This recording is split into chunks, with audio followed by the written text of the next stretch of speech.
are live. We got Harry W. We got Richie from Jets Media, Matt O'Leary, Iowa Jets fan, who in the house. We got Dom C in the house. We got Steve, live, CEO of the Jet Lounge. So I knew I'd get rich on my channel. See what's going on. Yeah, there we go. Woo. Jets by $1 million today. Yeah.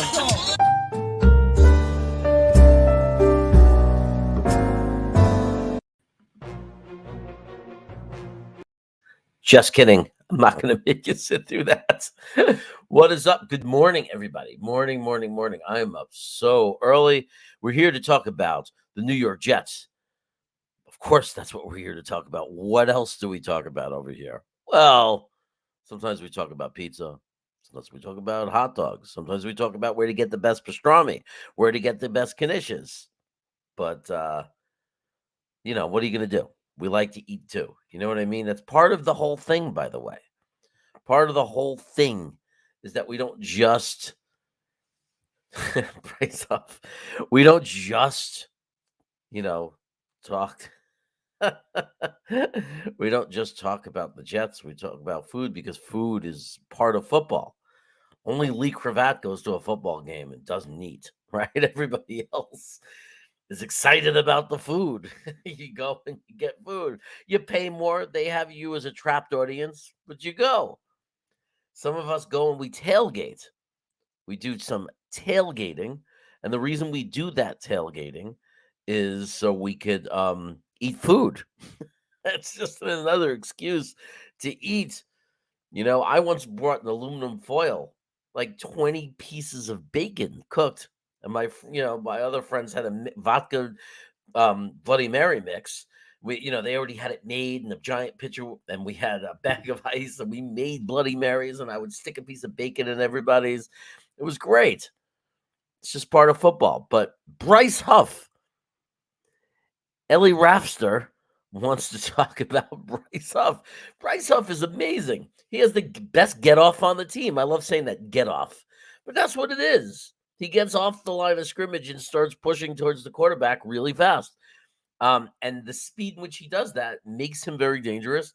And boy, was he a brilliant pickup, wasn't he? Bryce Huff, brilliant, undrafted free agent. More of Joe Douglas, brilliant. Right now, probably the most valuable guy that came out of that. But Mims is going to change that perception today. We did just release a video. We did. I just released my brother talking. If you want to watch that video after this or now, whenever, there is a video that just got released, and we have another one coming. We just have piles of content coming before this New England game. So if you want Jets content, this is the channel to be. This is where you got to be. We're just going to keep it coming. Yeah, man, it's early. I didn't even have my coffee. I forgot. I should have probably poured some coffee, but I didn't, which was really stupid. But, that is, the food's too expensive. It's not plant-based. Grey Goose, who you fooling? You don't buy Grey Goose. You go to Costco and buy the French. You don't even buy the French. That's $5 too much. You buy the Kirkland American vodka. No, I'm sure you pay the extra $5 and pay the $20 for at least the French version of Kirkland vodka, which is supposedly Grey Goose. At least it tastes the same. Jeremy, you should make a video about Austin Seferian Jenkins touchdown catch against New England that was overturned a few years ago. It would be a great short. Maybe Lee, look that up. Maybe you could make a video about that. Lee's better at those shorts. He knows how to play around with the timing to make it fit and everything. I'm too lazy for that. So I always, I try to do a short and I start yelling into the short and I'm doing this and I'm doing this. And as I'm complete, I just get cut off because I have no timing. Some guy. It's some guy. Who? Some guy. Some guy who likes to hang out here and talk about the Jets. That's who. But good to see some other people up this fine Saturday morning. I know that it's much earlier for me than it is for you. So for some of you, it's like, get up already, man. What the hell are you waiting for? Start your day. Jeremy, coffee is still hot over here. Ooh, I could almost smell it. Are we wearing our white jerseys with black pants? I thought Belichick blocked that. If so, that is awesome. That's what I thought, but I think it was a false report or something because now everybody's saying that we're gonna have the white jerseys. So maybe Belichick was just messing with us. I don't know. If they make us wear the dark jerseys, then we should wear green on white, right? Um, if we wear the white jerseys, hold on, no, I said that with the green pants. If we have to wear our dark colors, we could wear green on black. I mean, I just said that we could wear what's the other one? Black on green or black on black or white on. I don't care, but how about that? The black jerseys on white or on green. I don't know, man. I'm so bad at that stuff. I think that you know what, JETS exclamation point. I think I don't know how else to say it, or Jets. Um, you know what? I think we should let Mark Reese decide. Mark Reese should decide if we have to wear our light colors, the white jersey, what color the pants should be. Mark Reese is very into that stuff. He cares a lot about the pants. I just don't know. You know what I mean? I don't even notice. Once the game starts, I just we're the guys in white. I see the green. You know what I mean? I don't think about it much. I don't know why. Um, but I do like when we were all black. I thought that was cool. I like that the Jets, you know what I mean? Because like other teams do it, and it's kind of cool when it's us wearing the stealth black. I thought that was kind of cool. But I'm all good with that, man. To me, it's like I want to win with any color uniform. I want all these monkeys that are on our back, all these superstitions, all these streaks, and this, and we never win. I just want it all gone.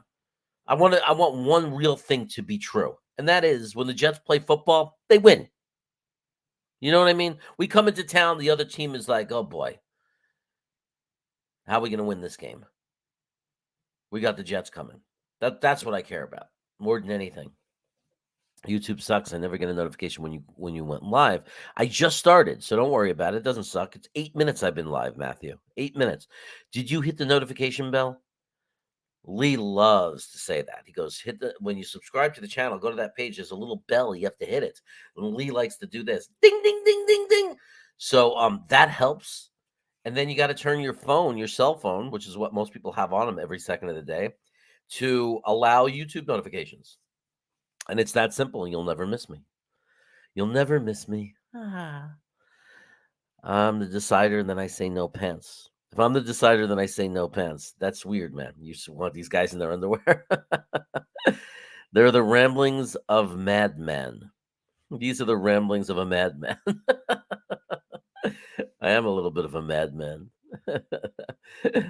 I think white and black. That's cool. Got to have you got the little bit of green in there. Green is an accent, you know. Everyone should hit the notification bell. Everyone. That's right. That's a good point. Everyone should hit the notification bell. Everyone. I get complaints. I'm going to get a complaint. I have one person, um, his name starts with a T, who's going to give me a lot of crap because he thinks in my description I should write my show times, but he doesn't understand that 7:09 a.m., 10:09 a.m. Eastern time, Saturday morning is not planned. So I can't put that in the description because I'm just the kind of guy that my wife's sleeping downstairs. I'm up here. I'm making this beautiful thumbnail for my brother's video. And boy, I really hook my brother up with beautiful thumbnails. I take it even more passion. I'm more careful and more passionate than when I make my own thumbnails. Like so passionate about it because I want his videos to go crazy because he's so good. I want people to click on it and see how good he is. And then I said, you know what? I'm going to go live. Now my brother's going to think I'm doing it as a conspiracy. If you're live, who's going to watch your videos? Well, only 11 people are here right now. And usually in the first 20 minutes, you want to get 20 to 25 views on your video. So I don't think the two interrupt or block each other too much. As a matter of fact, they might help each other. I don't know. We'll see. We're living and we're learning. You know what I mean? I've only been doing this not even a year yet. So what do you want from me, Lee? What do you want from me? Oh yeah, we kind of stopped getting views as soon as I started the show. That's not true. It's not true. You are a slave to the YouTube algorithms, my friends. I know that because when I go into my other account, like Jets Chaos, sometimes I see the new video I made on this channel right away pop up with the other videos on the homepage, and sometimes you can't even find it. So YouTube is literally deciding the performance of our videos, and I have no idea what they want from me to make them show more of my videos. I think I need shorts. So Lee, why don't you just start making short videos every once in a while? Just put yourself on the camera and saying, "I don't pay for food at the Jet games because it's too expensive," and that's it. Just something, because I think they like channels who make shorts. I meant to write, "I think white and black is the best." I got distracted when I was typing. Oh, okay. Some guy. Yee, some guy. What's up? Where do you live, some guy? What state are you in? I want to learn more about some guy. I mean, everybody's some guy, right? We're all some guy, but like, where? Where do you live? What makes you different than the other some guys? You know, me and my brother used to always say, when people would say, like, I see somebody wearing a $300 pair of designer jeans, and we would say, I don't need that. You know what I mean? I'm just some guy. I just go to Costco and buy a pair of jeans. I don't even do that. I order Lucky Jeans or whatever. They're fine. Um, but like I'm just some guy. I don't need to spend $300 on a pair of jeans. You got to see these students I have in this high school. I've been working in this high school lately, and they're coming in with their designer $300 jeans on Friday when it's not uniform day. And I'm just thinking, these kids come with like they live in like the hardest part of Stockton, and they managed to scrounge up $300. What did they do with it? They bought a pair of jeans. They could have bought a pair of jeans for $30 and had $270 in their pocket. But what could you do? What could you do? I was young too once. I made silly mistakes, silly decisions. Shorts are similar to black TikTok, and TikTok is the biggest social media right now. I know. That's why I think the Google YouTube people want you to do it. But YouTube should stick to videos and streaming. No one is on their level when it comes to that. No one's on their level, but they want to have them, I think. And because they want to have them, I think they're going to reward. I think they're going to reward people who do them. But Lee, it's the kind of thing that will do well during the day. As people wake up and see that video, they'll be fine. Jeremy, do you drink coffee? I do. I just forgot to make my coffee before I went on. I didn't think it through. I should have made some coffee and then started. And now I'm sitting here without coffee. But I do. I not only I do coffee two different ways. We have a Nescafe machine because man, it makes hell of a good coffee, right? I mean, we have like the pumpkin and the mint flavors and all the different kinds with the little cups, and you put them in, not those K cup horrible machines, but these real Nescafe. It's a real espresso maker, and we have you can make lattes, and we have this little device that you put the milk in, and you push the button, and it frosts it for you. I guess it's called a froster, and it comes out perfect every time. It's delicious and it's good coffee. But then at the same time, when I was visiting my brother Lee in Portland, I don't know if you know this, but Portland has like the best coffee. It's like Seattle, right? I think maybe better in Portland. And you could just go. We were sitting in a food court and we literally looked up coffee. My brother and my sister-in-law said to me, "What do you want to do now?" We ate something, and she goes, "What would you like to do? We're in Portland." And I looked at her and I said, "I want a cup of coffee because we're in the coffee capital of the world." And she goes on to Waze or Google, whatever it is, Google Maps, and she looks. Maybe I shouldn't say Waze. I should say Google Maps. Maybe they like that and they'll help promote my videos. So she goes on and she goes, "We're about 2,000 feet from this coffee shop that has like 4.5, 5 stars out of five." So like, okay. And we go there, and it's just we randomly happen to be a block and a half away from this place, and it's like the best coffee in the world. I mean, I asked the guy what to get. They have 8 different choices. This is not Dunkin' Donuts where you walk in and they give you a cup of coffee. This is like you have to choose off a menu. Do you want a medium blend? Do you want a strong blend, a light blend? So I said to the guy, literally, I said, I want characters of fruit and like citrus at the end. I want complexity. I want something that's not weak though. I want it to take, but I don't want it to be strong and just like taste like French roast because I get that all the time. And the guy says to me, "Okay," and one of the bags, like, he points to the machine. He goes, "That's a drip machine, and we actually set up a coffee of the day, and it's wonderful, and it's just what you just described." He said, "Stone fruit with trickles of chocolate." So I said, "Yeah, that's me." And I gotta tell you, it was one of the best cups. My sister-in-law heard me talking to the guy, and she goes, "I want what he's having," which was a smart move. And then I went and I bought 4 bags of coffee from them, like 4 one-pound bags, all different, like, kinds and styles. And now, when usually on the weekends, like now when I have time, me and my wife I will brew instead of using the machine. I will brew one of a French press of this Portland coffee, and it's just fantastic. Let's go Jets. FYI, I replaced our Latismo Nespresso, as got tired of all the espresso tasting like water compared to restaurants. Got real super automated machine by Gagla, so much better. Yeah, look, I grew up working in an Italian restaurant. We had a full on cappuccino espresso machine from Italy imported. My godfather was like obsessed. We used to get Moccadoro, which was very much like Lili, like the best, quality espresso, and I love it. But I don't really drink espresso anymore. I drink coffee. So, you know what I mean? We use the machine to make coffee. We don't buy the short pours for espresso. Um, but I agree with you. My brother Lee, who you see a lot on this channel, actually he just bought and moved into a new house, and the house has a built-in espresso machine. And it's like you add the beans, it's like built into the wall. It's amazing. So he has that. I do like to get real espresso. Look, when me and my wife went to Italy, I drank like 4 or 5 a day. I couldn't help it. Every time I walk by a coffee shop, I just walk in, you throw down €1 and you got yourself the perfect little espresso. I mean, it was impossible not to do it. I couldn't stop. I think Lee is showing the company of that he has, the kind of espresso machine he has in the chat. Melly. Hmm. Pittsburgh has the best home coffee I've ever had. Huh, Pittsburgh. I went to 2 breakfast restaurants and both were better than any coffee I had in New York diners. Well, it's not that hard to beat a New York diner when it comes to coffee, but, Pittsburgh, I wouldn't be surprised. All these cities pop out of nowhere. Um, so it's very, maybe it's good, I don't know, but if your bar is New York diner, then, and I'm not saying Pittsburgh's not better, but when you come out to the West Coast, if you ever visit Seattle or Portland, you need to try their coffee. You really do. But hey, New York City has some amazing, amazing coffee spots. There's a place right by the apartment I lived in that we still rent out, called Joe or Joe Coffee Joe or Joe. It's like right a block and a half away, and they make amazing coffee, really good coffee.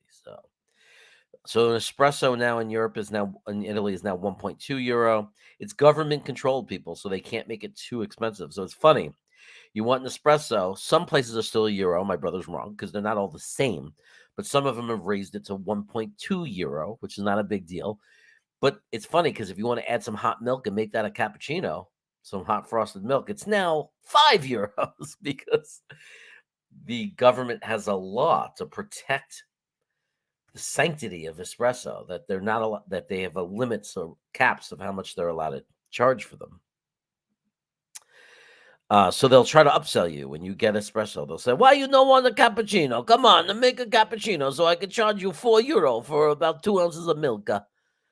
Renovating our kitchen now, and the built-in Millie coffee station is $4,500. Yeah, well, that's going to excite my brother because my brother has one. It came with the house. He never would have chosen it, or he wouldn't have like added it, but it was there. So, and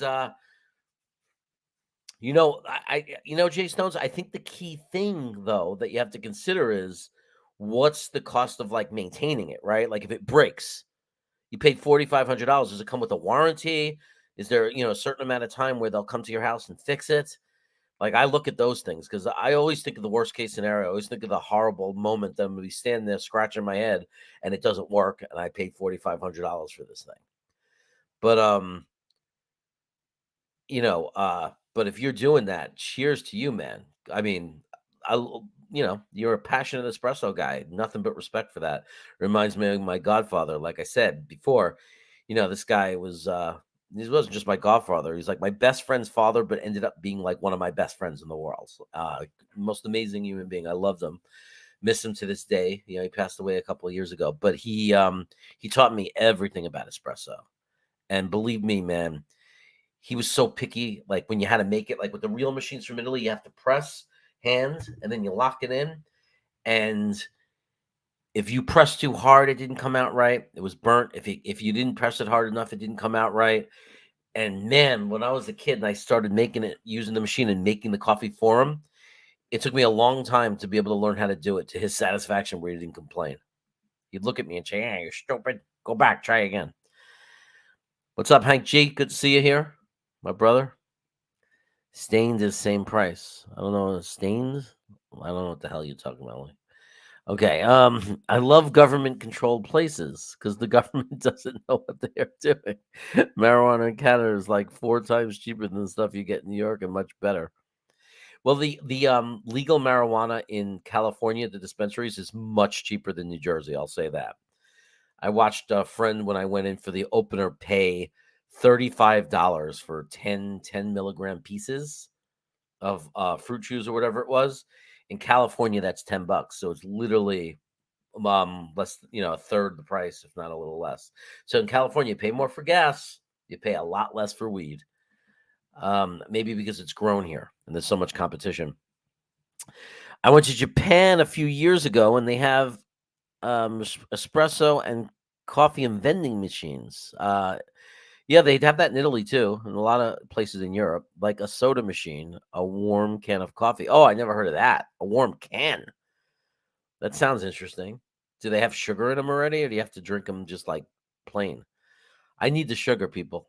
And if you're an espresso guy, you understand and if you're from the East Coast at least, you understand it's got to be Domino sugar. Domino sugar. There's a difference. At least my godfather swore there was a difference. If I try to sneak some other sugar in there, it'd be, go off your shelf. Yeah, you gotta give me a Domino sugar. So that's how he talked. I'm not kidding. Make me coffee. Special. Stained is just a small amount of milk. Oh, no upcharge. Kathy's favorite. Okay, stained. Stained. Frank Wilson, co-owner of the New York Mets, or the former. Oh no, that was Wilpon. What am I saying? Here in Miami, Cuban coffee is great. Less than $1. Wow. Yeah, man, that sounds good. There is a brand of coffee that we used to buy as backup that was pretty good and super cheap in New York. Like we had as our emergency coffee in case we ran out of beans, because we usually buy whole beans and we have a grinder. But it was Bustelo. That's not Cuban, but Cafe Bustelo. And it was actually decent if you were desperate. And you could make espresso with it, or you could make regular coffee with it. It's just based on how much water you used. And that was our backup emergency coffee. And it wasn't bad. Video uploaded. Nice. What video is uploaded?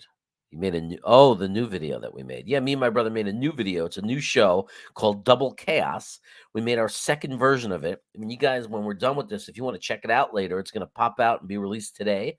And we talk about playoff predictions and playoff picture and teams and the rest of our schedule. It's a lot of fun.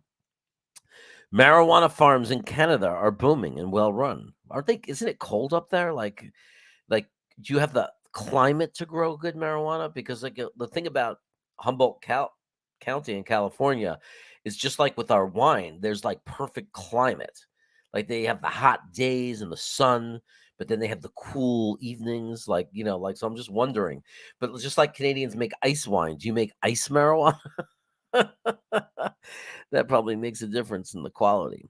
Yeah, the main thing that makes a difference in the quality, first of all, the number one thing is the seeds, right? So if you have great weeds, that's the seeds you use, right? So there's the seeds matter, but the climate is so important when you're growing anything, right? That's why certain places are so famous, like Jamaica, right? Because the climate is perfect. You got to have the great climate for it. So that's important too. But now with those lights and lighting, there's ways to do it indoor where you can control, hydroponic or whatever they say.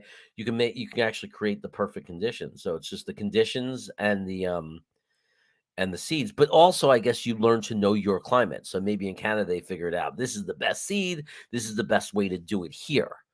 You know. Oh, and the other thing is not taking the junky part of the plant of the weed. It's like the tips. Like the THC is strongest on the tip. So it's like how frugal are you going to be? Like, are you doing it for yourself and you growing 8 plants and you have more than you could ever use, so you just take the tips? Or are you selling it illegally? I'm not telling anybody to admit they do that. And are you cutting deeper down and using the trash, which is what probably ends up going to New York? Stevia. You like stevia, huh? I just saw it at Target. I refuse to buy it. I don't like any of that stuff. It all tastes diet to me. Nespresso Infiniment Gourmand is the shiznit. I love how everybody has their different kinds. Look, I like there's a mint. It's a green one. It's mint for that Nespresso machine, and I love it. It's like a peppermint, and there's a pumpkin. I think that one's good, and there's a coconut, and the coconut. I mean, my I have my wife buy like 3 or 4 sleeves of the coconut, and then I have to control myself not to just drink them all every day. So it's all greenhouse farms. Oh, that's kind of cool. I love Canadians. They're like, hey, like, I'm gonna take this seriously, just like our beer. If you're gonna do it, you got to do it right. I love them. They're the best. Otherwise, we'll never do it again. Most top shelf stuff is indoor grown because they control the conditions. They even but have you ever been to Humboldt County? Man, I didn't know what top stuff was until I had that stuff. They even beat. They even teach marijuana technology at universities now. Well, it's agriculture, right? And it's a way that people can make money. I mean, legally. It's like it's agriculture. It's like I'm sure there's. I don't know if there's education on it. I mean, I met somebody who does almonds here because we're in Sacramento. We have like Diamonds Almond Company. So there's tons of almonds grown in California, especially Central Valley where I am. And I don't know if there's any place you can go to school and specifically learn how to grow almonds, the trees or whatever it called, like, or an almond farm, how to run an almond farm. But there's a lot of arguing going on in the education system here in Central Valley of why there's not more agricultural classes. Like, why are people so snobs? You can't raise kids with the ambition to be a farmer. These are the people that made our country rich, that feed us. But it's oh, you don't want to do that. Like, we discourage. I don't understand it. As if they're lower people. It's the most annoying thing. It's like farmers bring us wine because winemakers, by the way, are farmers because it starts with growing the vines. That's farming. So people got to get over themselves. Not everybody has to be a doctor, by the way, doctors live in debt for the first until they're 35 years old, by the way. Silly fun guy. Try the weed in Washington State. Is a different level. Well, my brother's there, so maybe he can give us a review. He's in Portland, but he's on the Washington side of the city. Like he's over the Washington State line in Vancouver, Washington, which is 15 minutes drive from downtown Portland. So you get like the best of both worlds. You live on the Washington State line, you don't pay income tax, right? For the money you make. So you get to live tax free from that. But you drive over the state line into Portland and you're in a city. There's a city right there, and it's no sales tax. So, but you're not supposed to do that. So, shh. You're not supposed to buy anything there. But technically, what are they going to do? Tell you can't go into a coffee shop and buy coffee because you live on the other side of the state? You know what I mean? And they're not allowed to do that. You lived in that area for a few years. Silly fun guy. Were you being silly? That was when you were. I always assumed you were Canadian. Do you live in LA? I don't know why. I thought like you lived like around the corner from Payo time. Do you live in LA now? Usually, Rams fans, St. Louis, Los Angeles. It's weird. Like in my lifetime, I've watched the Rams go from LA to St. Louis back to LA. Jeremy, do you know where Nick tailgates? I just got tickets to the Bears game. I want to stop by and say hi. Let me text him. He's in some corner. Like he actually, I don't know how he pulls it off. Um, Jack Falzone is saying, "How do you join the chat?" I don't understand why you open Jack. You do it on YouTube. You open this up on YouTube and you hit the live chat button. I mean, everybody's able to figure out how to join the chats. Open live chat button. My friend is asking how he gets into the chat. I've never had anybody ask me that before. I don't have it set for any weird settings. You just, you're watching the video and there you hit the live chat button and then you start chatting. There's a little, I don't know, it says I need to have my own channel. Oh, are you not allowed to? Oh, yeah, the chat to participate. Not your own channel, Jack. You don't need your own channel. I don't know if you're listening to me, so maybe you could hear this. You don't need your own channel. You need to just have your YouTube account. You don't have a YouTube account. Like when you go into YouTube, you don't have a YouTube screen name. Like you need to go to YouTube and say, create account, and you can call it Jack Falzone, right, or Falzoni, whatever you want to call it, and then you F Zone 5, and then you create it. It'll ask you for your email, and you confirm it through your email. You just have to have an account. Yeah, check again. You don't have a Gmail email? Yeah, I don't know.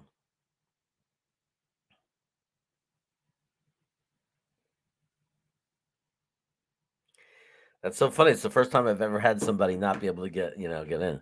But he grew up in Canarsie, Brooklyn, like me. What do we know about computers? Oh, I was trying to find Nick's tailgate for you. I'm sorry, I got distracted. That's my ADHD. Let me see this. Nick. He's probably sleeping because he's Nick. And it's like still 10:46. It's probably he's still got like 4 hours of sleep left, but I'll find out for you. Where is your tailgate?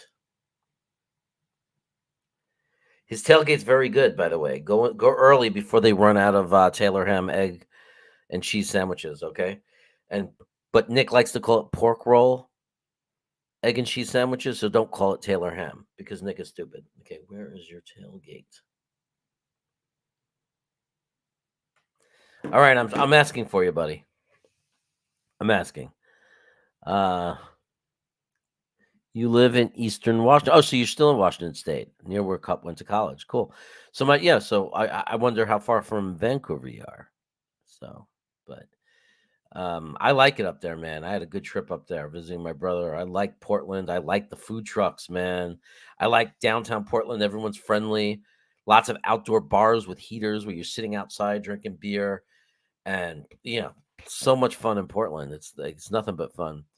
People don't understand that 85% of Portland is not downtown. What people, not that I don't even know if it's bad downtown, but it has nothing to do with what you see on the news. Portland is just a residential neighborhood where every 2 blocks there's an opening, and in that opening are food trucks. I don't know how else to describe it. It's this quiet, peaceful, just beautiful city. The downtown area is like every other downtown, right? Some busy streets and and all the crazy store, but like 90% of it, everything surrounding it, all the other quadrants of the city are just residential, lots of restaurants and places and giant fields with food trucks everywhere. It's a great time. I took the Jets plus the 3.5. Wow. That's ballsy, man. You may have jinxed us, knock on wood, but I don't know you. Some people bet on the Jets and win, but like if I bet on the Jets, it's guaranteed loss. If I bet on the Jets, my dad has bet money on Elijah Moore to get a touchdown since week 3. I'm telling this man to stop. You know what's funny? I honestly feel I honestly feel like this is the week that Elijah Moore is going to score a touchdown. I honestly do. Remember, he got one like every game, 4 games in a row, right in the middle. Like, what has happened to Elijah Moore? It makes no sense to me. He was so good.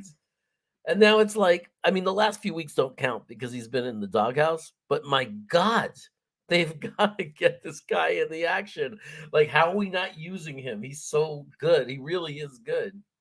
I don't understand it, but he's going to score soon. Dakota can feel it. Canarsie. Dude, I grew up in Canarsie, Paddock 7, and I knew Sheepshead Bay. My wife grew up in Gravesend, unlike X and 14th or something like that. Y and 14th, somewhere like that. Sheepshead Bay, Kings Plaza, Mill Basin. Dude, it's my world. It's about 6 hours to Vancouver from where I live. Oh, that's not bad. I mean, that's bad, but it's not that bad. You should go there for weekends, man. Vancouver's fun. Oh, 6 hours from Vancouver, Washington. Wow, it's a big state then, I guess. Big state. But I guess you're a little closer to Seattle, but still a few hours at least, right? Because Seattle's only 3 hours from Vancouver. So thanks, Jeremy. I'll tell little Nicky Porkroll you say hi when I see him. Okay. Little Nicky Porkroll. That's his son, right? That's what you're talking about. Okay, wait a second. He's showing a picture. Where's your tailgate? That's hysterical. I can't believe you're asking as I'm passing it. I thought of you 5 minutes ago. Gonna send you money. What? What is he talking about?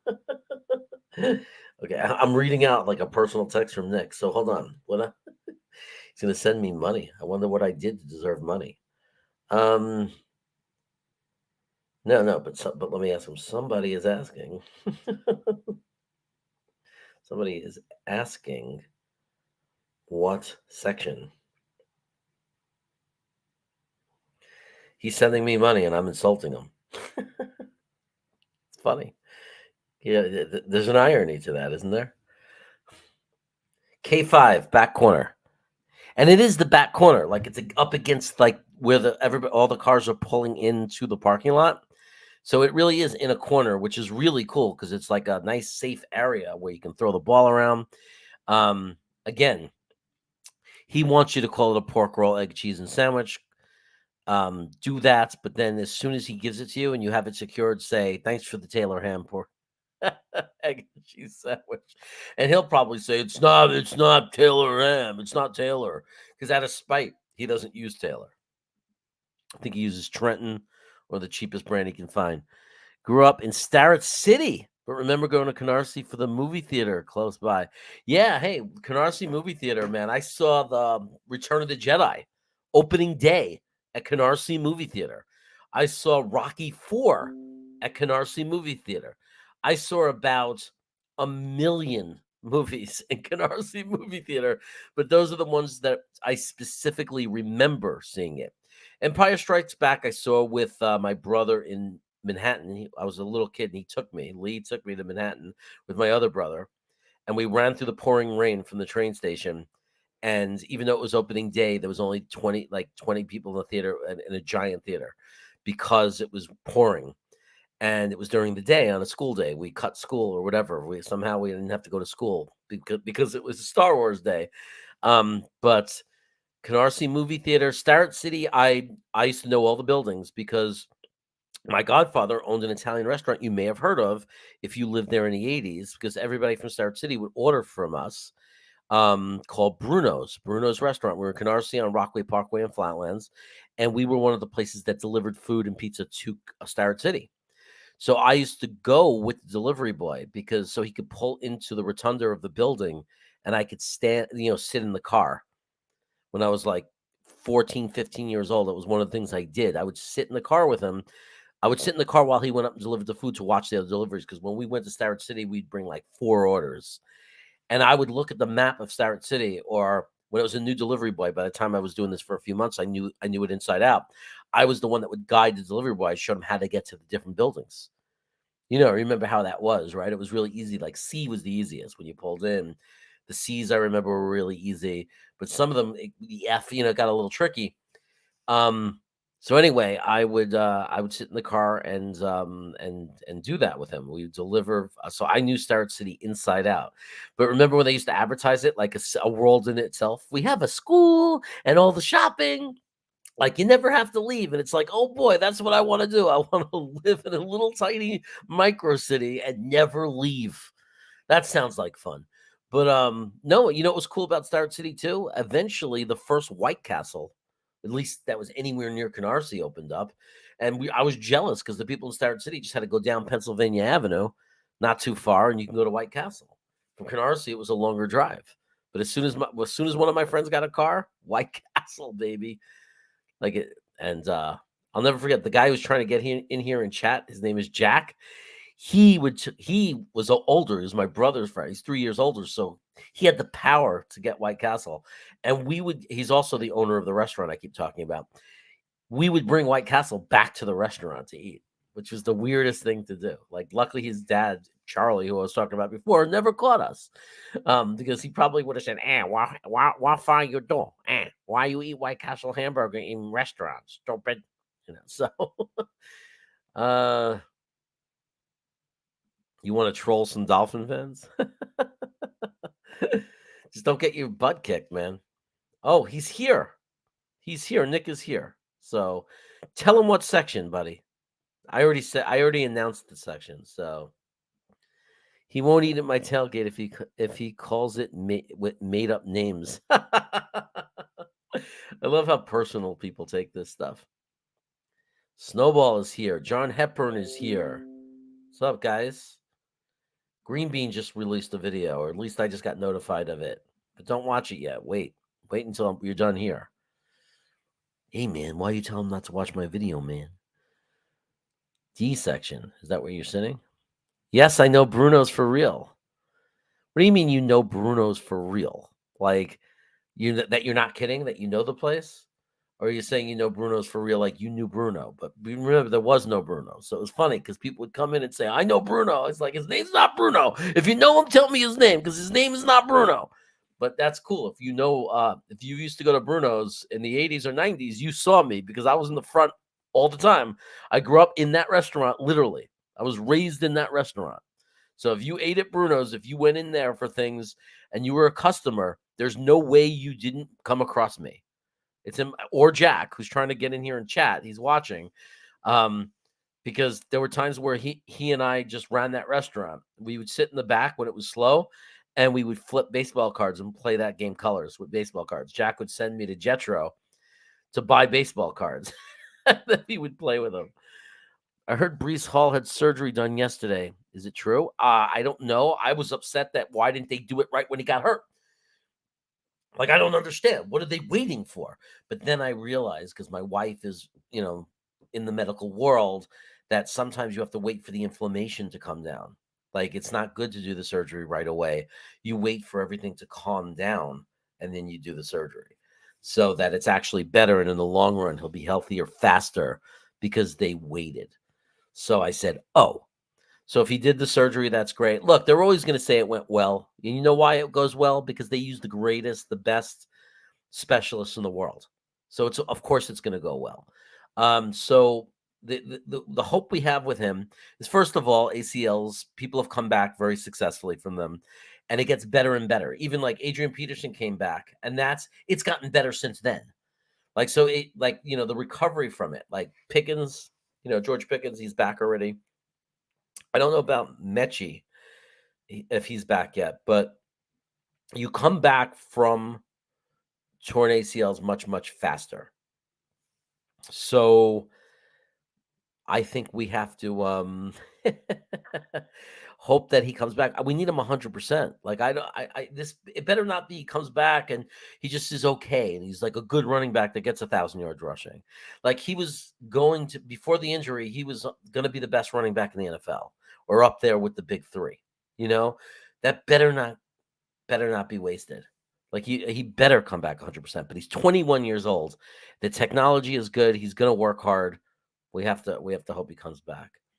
So yeah, man. The restaurant. Yeah, I was like, Bruno's, man. It was the greatest. I grew up on the best food because of that.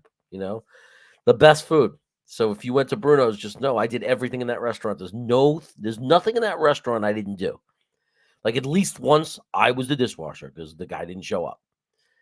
At least once, literally on New Year's. I don't remember the year, 2093 or something. Literally, I was literally the chef with David, who's my best friend, Jack's younger brother. The two of us ran the kitchen because the chef didn't come because it was New Year's Day. He said, "Screw you," and I learned how to make everything. I thought I knew, or I thought I already knew a lot, but being in the kitchen, having to make it, that's when I learned how to make everything.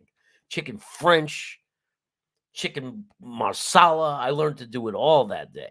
So that was good.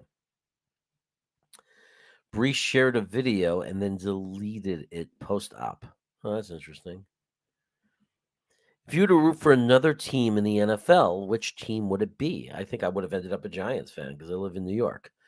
I'm one of those guys who actually roots for the home team, but and I grew up watching both the Jets and the Giants, so I clearly would have been a Giants fan.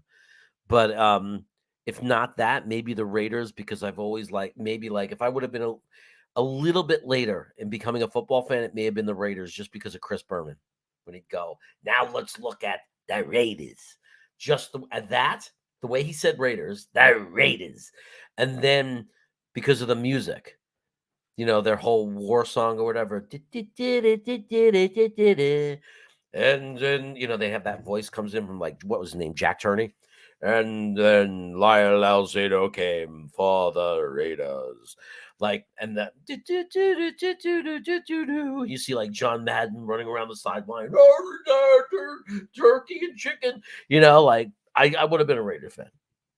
Maybe. They called that man a Raider. Come on, Nick. You know that's cool, man. You know that song and that voice and that narration is cool, even as a Jets fan. We're a little jealous of that. A little jealous.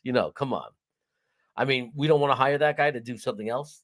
They took off, and we called those men Jets. I think he's gone though. He passed away. That guy. They should just wait until ACL heals itself. No surgery.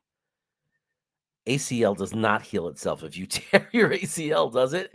And if you do that, like they used to do, my dad made a living selling braces and knee stuff to former football players because they did that. Because by the time they're 50, the arthritis is so agonizing you can't walk. Because by letting it heal itself, what you're doing is creating tons of dead tissue. You have to do the surgery right away to avoid lots of dead tissue so you're not a cripple by the time you're 50 with the most horrendous pain in the world called arthritis. Mechie has cancer. You may be talking about Jameson Williams. Well, Mechie had an ACL also. I didn't know he had cancer. That's awful. He also, Mechie, had an ACL. So that's brutally horrible news. You may talking about Jameson Williams. Yeah, no, he had it too. Isn't Jameson Williams, is he New Orleans? Who drafted him? Because New Orleans, no. Detroit. When is he playing? I thought he'd be back by now, honestly. What would another bad Zach performance against the Pats mean for us? Wow. It wouldn't mean the end of Zach, but it would be upsetting and concerning. One of the upsetting parts is we'd have to listen to people talk about how he's not the guy, even though it's his 22nd or 23rd game. That would be that's a tough one, man, though. It would be brutal. He just can't have okay, so when you say bad performance, it can't be 3 interception. If the Jets if he doesn't have time and the Jets don't if he's clearly not protected, he's getting sacked a lot, he's under pressure the whole game, and it's a tough game, and he only throws for 100 something yards, and maybe doesn't even have a touchdown pass or something, and we don't play well. That's different than if he throws 3 picks or 4 picks or whatever it is, so it depends on how bad. And then the worst part is if it's because he gets fooled and he's confused, he can't read the defense and they trick him. That would be the worst. Bonehead plays, it's hard to imagine he would do that again, but at least bonehead plays are easy to fix. Teaching someone how to read defense and have better instincts is much harder. Most likely Pup last to start next season for Brees. Most likely PUP lost to start the season. Yeah, but that's 6 games, right? Will he be back for game 7, though? Or is the Pup just to save us the roster spot for 6 weeks, and then we're going to go longer? It's such a bummer, man, because they never come back fully right away. So even if we do get him back to the real Brees, it probably won't even be next year. Like for the real Brees, the guy that we've had this year we've been enjoying, it could be 2024 till we see that Brees, if at all. That's what terrifies me more than anything. Like, can you imagine? Like, we're never going to know for sure, because he was just getting started. How, like, we might never know that he could, like, even if he's really good, that he could have been so much better. The only thing we have to hope for is that he has like a Hall of Fame career when he comes back. So then we could think, oh, it probably didn't affect him. He was fine. I'd like to see AVT, Becton, and Brees to rehab and push each other. Similar, yeah, man. I I would love to have all three of those guys back. And Nick is an idiot. He's going to say, "Oh, Becton's not in shape. He's not committed." Shut up, Nick. You don't know what you're talking about. You have no idea what it's like to be an NFL player. That was so nasty of me. He's not even here to defend himself. Becton's going to work hard and come back, and anybody who says otherwise doesn't know what they're talking about. Like, Becton's coming back, and I'm not saying he got the starting job. I'm not saying we should rely on him and stop bringing in talent and preparing with life without him.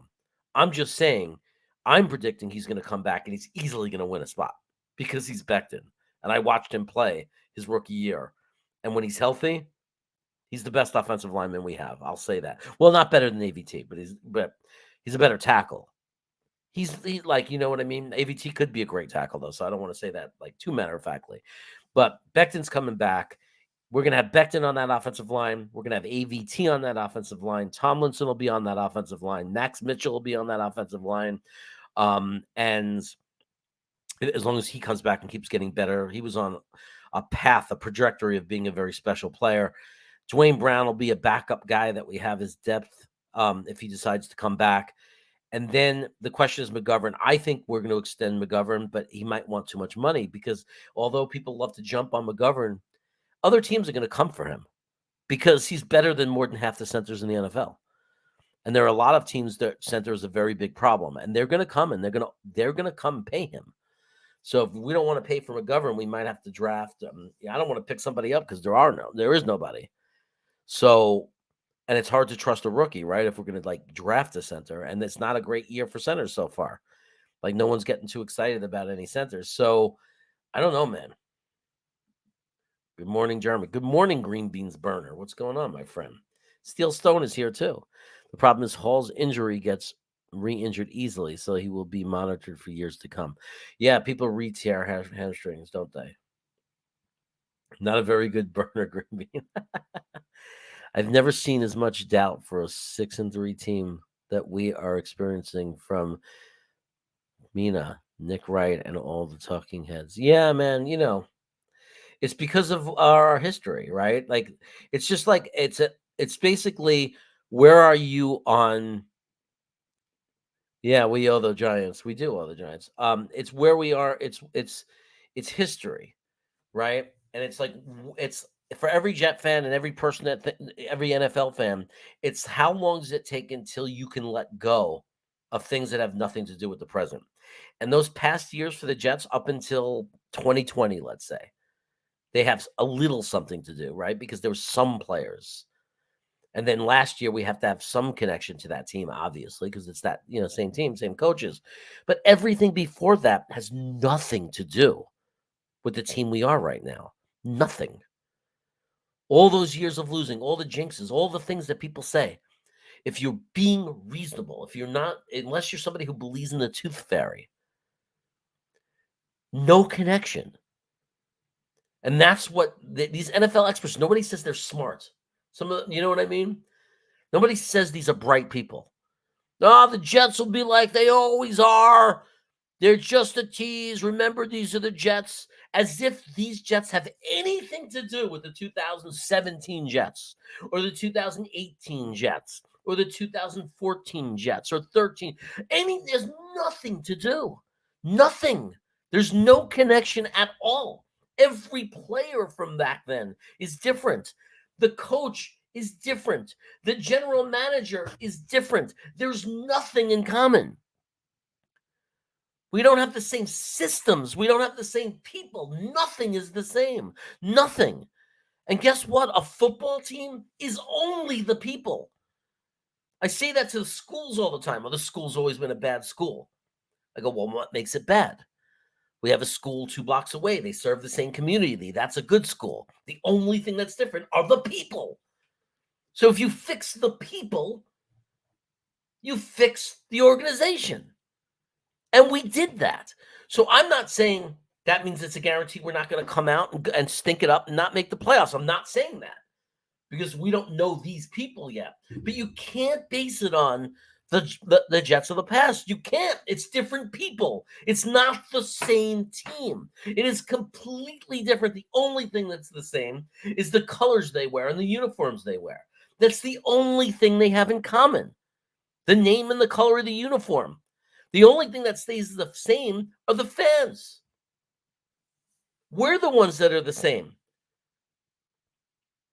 Nothing, we are what's left of 2015 or 2016. We're what's left.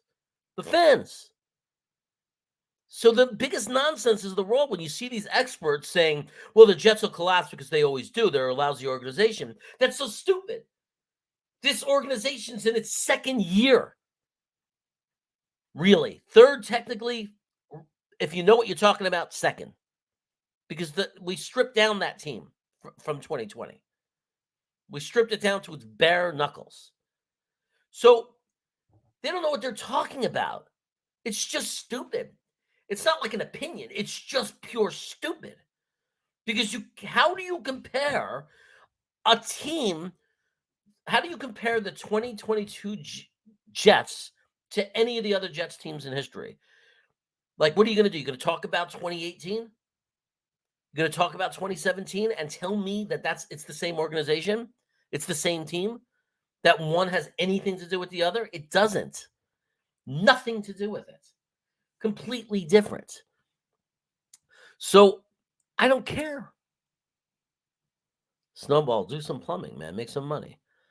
I don't care what those guys say anymore. They're stupid. They're unintelligent. It takes a lack of IQ to not be able to come to that realization. It's like an inability for the brain to process information correctly. You cannot compare a team, the Jets team this year, to other Jets teams. You can't. So the doubt can happen is like this would be my doubt. We could have just as easily lost that Cleveland game. Is our defense really going to hold up? We watched them for the last year and a half up until like 5 games ago, give up tons and tons of screen passes and not be able to stop the run, and they give too much space when they play zone. Like all those things could be concerns. We could all say, yes, the defensive line has played really well lately, but is it going to continue? And if it doesn't, are we going to look like the Jets that we have up until 5 games ago, where the defense can't stop anything? Right? Like, that's legitimate to worry about. It's legitimate to worry about that. It's legitimate to say, is Zach Wilson going to be able to play well? Is he going to be inconsistent his whole career? Is he not going to get any better? All those things are real. Everything that's within this team is real to be concerned about and to be excited about. We could be excited about Sauce. We could be excited about JJ and the way our defensive line is playing, or it depends on your mood. Sometimes you're nervous. What if we stink? What if we go back to the way we were?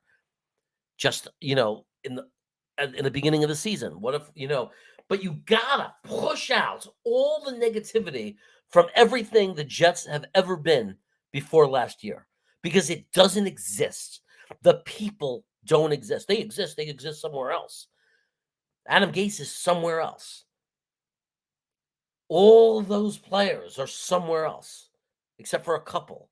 We kept the best ones. What do we get? Quinnen. We got Mims, who, by the way, has had an awesome week in practice and is supposedly someone to look out for. It's weird. We're playing a team you're not really supposed to pass against, but I want to pass because I want Elijah Moore to get catches. I want Mims to catch an 8-yarder and truck his way through people and get 35-yard gains like I know he can.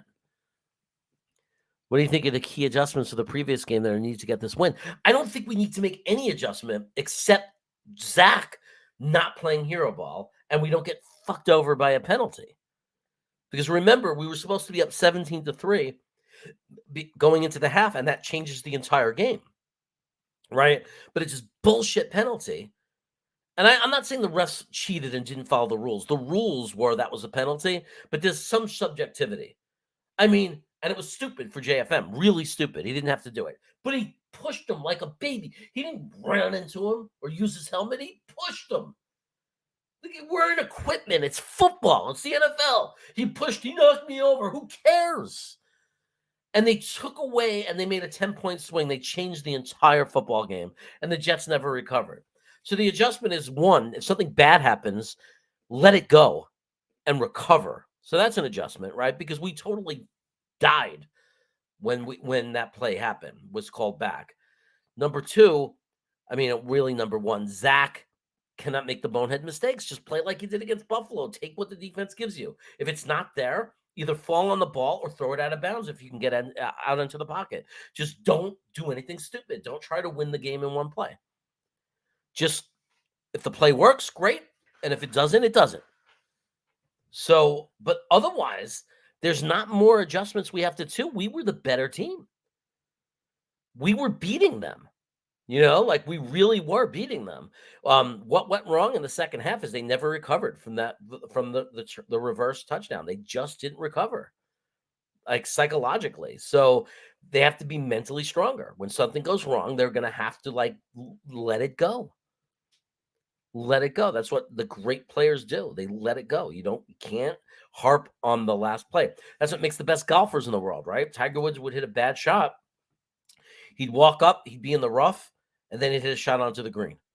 What was he able to do? He was able to let go of the previous shot. Whereas a lot of golfers, they hit the bad shot, next shot, bad shot, next shot, in the water, because they fall apart. So that's what he's got to do. That's the adjustment. But game plan, game strategy, obviously we have to make changes because we have to try to trick them and this and that. But I have no problem with the way the Jets came out 2 weeks ago. They were set to win that game. They just got, that penalty just changed everything. But I also will say that we're going to get better and better. Zach will get better and better against New England because every quarterback does. He's great against young quarterbacks, and then you see something enough, you start to learn and figure it out. So let's hope that Zach figured it out. It was nice that he had that last good drive against the Patriots at the end of the game, at least. That was important because it got his confidence up that, I can score against this defense. People call it garbage time. It wasn't garbage time because that pulled us within 5 and gave us an onside kick chance. There's no way. Belichick does not let up. So, so don't believe anything anybody tells you. We scored that last touchdown legitimately. Shout out to the Jets fan from Rusty, who is watching but can't comment. He messaged me. What's going on, Rusty? This is driving me crazy that Rusty can't comment. Rusty, you can create a separate account. Like in your YouTube account, if you click on the little picture of you in the top right corner, you could add an account and connect it to the same email and just call it like other Rusty accounts. And I'm sorry that you have to do that, but what are we going to do, buddy? I'm like, it's been like 6 months and I don't have you here. And by the off season, I need to be able to see your comments because we need to be talking about, players out of college. You could be talking, probably you might, for all I know, you're going crazy because you know of 3 great centers. And dear Cravat, I got centers. I know, so we need to get you fixed up, brother. Rusty, get another account, or I'm telling you, go into your community tab, go to YouTube Studio and hit community and look at all the people that are in that box that are blocked. You're going to see blocked people. Just clear it out. Or look for Jets Chaos or NFL Journal, whatever I was at the time. I'm telling you, I checked mine. I'm blocking no one except the porn sites. And I know you're not a porn site. We got to fix this, Rusty. This is killing me. Important part of the show. I literally have a segment called Rusty's Diamonds. And the person that the segment is named after can't chat. Oh, wait, Mechie did tear his ACL. Yes, I told you. When I think of it could be leukemia, it slipped my mind. But Jamal Williams should be ready by week 13, I heard. I can't wait. Yeah, well, he's not playing against us, is he? Mechie had leukemia, not cancer. Oh, that's horrible. That guy has overcome everything, though. I'm rooting for him. I'm a Mechie fan. I was out last night with a big group of diehard Jets fans, and all believe the Jets are being held back due to Zach Wilson. Well, they're being held back due to Zach Wilson being young. They're not being held back by Zach Wilson because he's a bust. I'm not saying he can't be a bust. If he doesn't get any better, he's a bust. But that's what people don't understand. It's not normal for a second-year quarterback, especially one that was hurt and is only playing in his 23rd game, to already be good. It's not normal. Justin Herbert, by the way, has not gotten any better since his rookie year. So people got to stop using him as this superstar guy because he has not gotten better. Justin Herbert right now is looking like he's just going to be what he is, a good quarterback. Huge disappointment, right? Because after his first year, Josh Allen was no better than Zach Wilson. And I'm not comparing Zach Wilson to Josh Allen. I'm just saying it. If people thought like you and your friends, they'd be saying year 2 of Josh Allen's career, Josh Allen's holding us back. Josh Allen's holding us back. Right, because he's a second-year quarterback. And in the NFL, the norm is for it to take time for a quarterback. It's the eye test. If you can't look at Zach and see that is not a real NFL talent, I don't know what you're watching. Because he's as talented as any NFL quarterback in the league. He is as talented, I'll say it again, as any NFL quarterback in the league. He is right up there in the top tier. Talent, his arm, his escapability, his elite ability to sense traffic around him. He's got all the attributes to be great. He's just young. He's 23, 22, just turned 23. He's a baby. He's learning a league and he's being immersified in the most complicated offensive scheme in the NFL. Shanahan's West Coast scheme is the hardest, and he didn't get it babied to him. They literally threw the entire playbook on him. And his offensive line all last year was brutal in pass protection. Brutal. Last year was brutal. The injuries this year, the offensive line, it doesn't make it any easier, right? And he's learning. And that game against Buffalo was as good as any quarterback has played against Buffalo. Find a quarterback that played better against Buffalo. And I'm so sick of it. Oh, he just did the play LaFleur call. He just snapped back and threw the ball to somebody. Yeah, that's what a quarterback does. If your name's not Peyton Manning, that's what a quarterback does. The coach sends in a play and you run the play. That's what we want him to do. It doesn't make any sense. It's like people want him to be bad. Why? Get over it. We didn't take Justin Fields. Get over it. We didn't take the guy you thought you were going to be good. Get over it. He came against the best defense in the NFL, one of the best, Buffalo, that have made quarterbacks look like they're high school quarterbacks. And he did 70% completion rating, 101 quarterback rating, no mistakes. What do you want him to do? Give him time. He's 23. It's an NFL quarterback in this system that we know takes a long time to learn. It's not like he's getting there and he has no arm strength and he's throwing little passes that are falling short. That's not what's happening. His arm is tremendously strong. He's incredibly mobile. There's no way we win those games with Flacco. How can people say that? Pittsburgh would have had 10 sacks that day. Denver would have crushed us if it was Flacco. It wouldn't have been close. The only reason we were able to beat Denver is because Zach was able to get away. Like, what is it going to take for people to open their eyes? Stop looking at the box stats. Watch the replay of the game. You tell me that Joe Flacco would have gotten away from Denver's defenders. How many sacks did we avoid because Zach Wilson was able to run? Again, nobody does good against Denver's defense. Nobody. Everybody's getting crushed by their defense. Nobody's putting up any points against them. I mean, come on, tell your friends. Just watch, stop looking at box scores. Yes, he's a young guy. He got frustrated and he got flustered and he made some stupid mistakes against New England. Otherwise, he's 5-1 as starter. He's 5-1. How is he holding us back? 5-1 is being held back. We were 4-13 last year. We were 2-14 the year before that. How is he holding us back? We're winning. What is it going to take to everybody get off this kid's back? We're winning. We've stunk for so long, and now we're winning, and you're still complaining about this kid? We're not 6-3 if Joe Flacco's still the quarterback. We're not 6-3 if Mac Jones was our quarterback.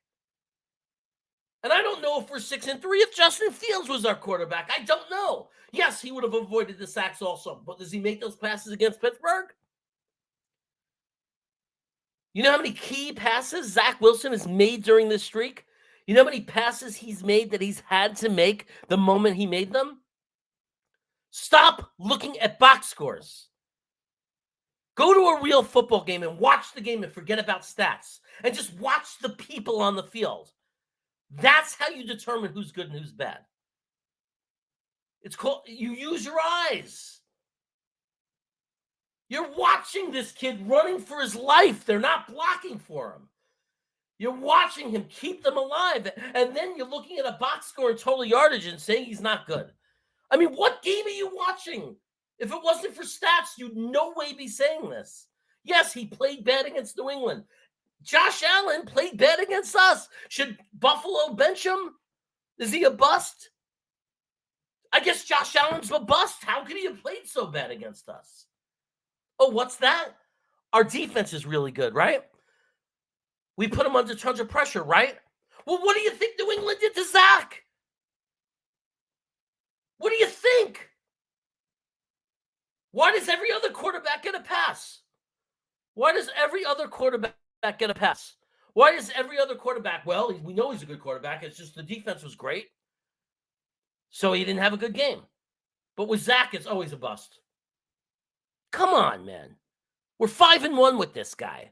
We're rolling. And you want to sit here, Jet fans want to sit there and say he's holding us back?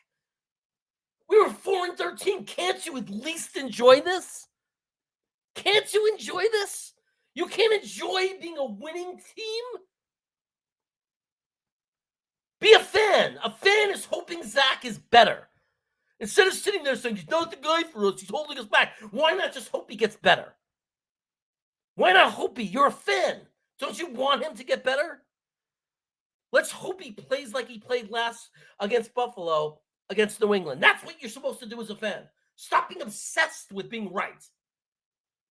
And just be obsessed with rooting for Zach to play the way he played against Buffalo, against New England. So we beat New England.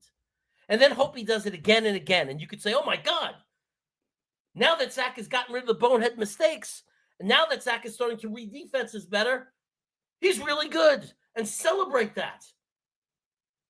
I don't understand. Why be anti-quarterback? Why be against our quarterback? We're 5-1 with him as the starter. That's all you need to know. Would we be better if we had a veteran quarterback? Yes. Yes, we'd be better with Patrick Mahomes. Yes. Patrick Mahomes has been around. He's been here for a minute. Give Zach a chance. Stop with this. Stop looking for negativity. Stop looking for bad. Enjoy this. Enjoy who we are. Flash Gordon. He saved every one of us. So, he does deserve a chance. I want to see Mims, Moore, and Wilson ball, but I love when we play bully ball. Just want to win. Winning, man. Winning.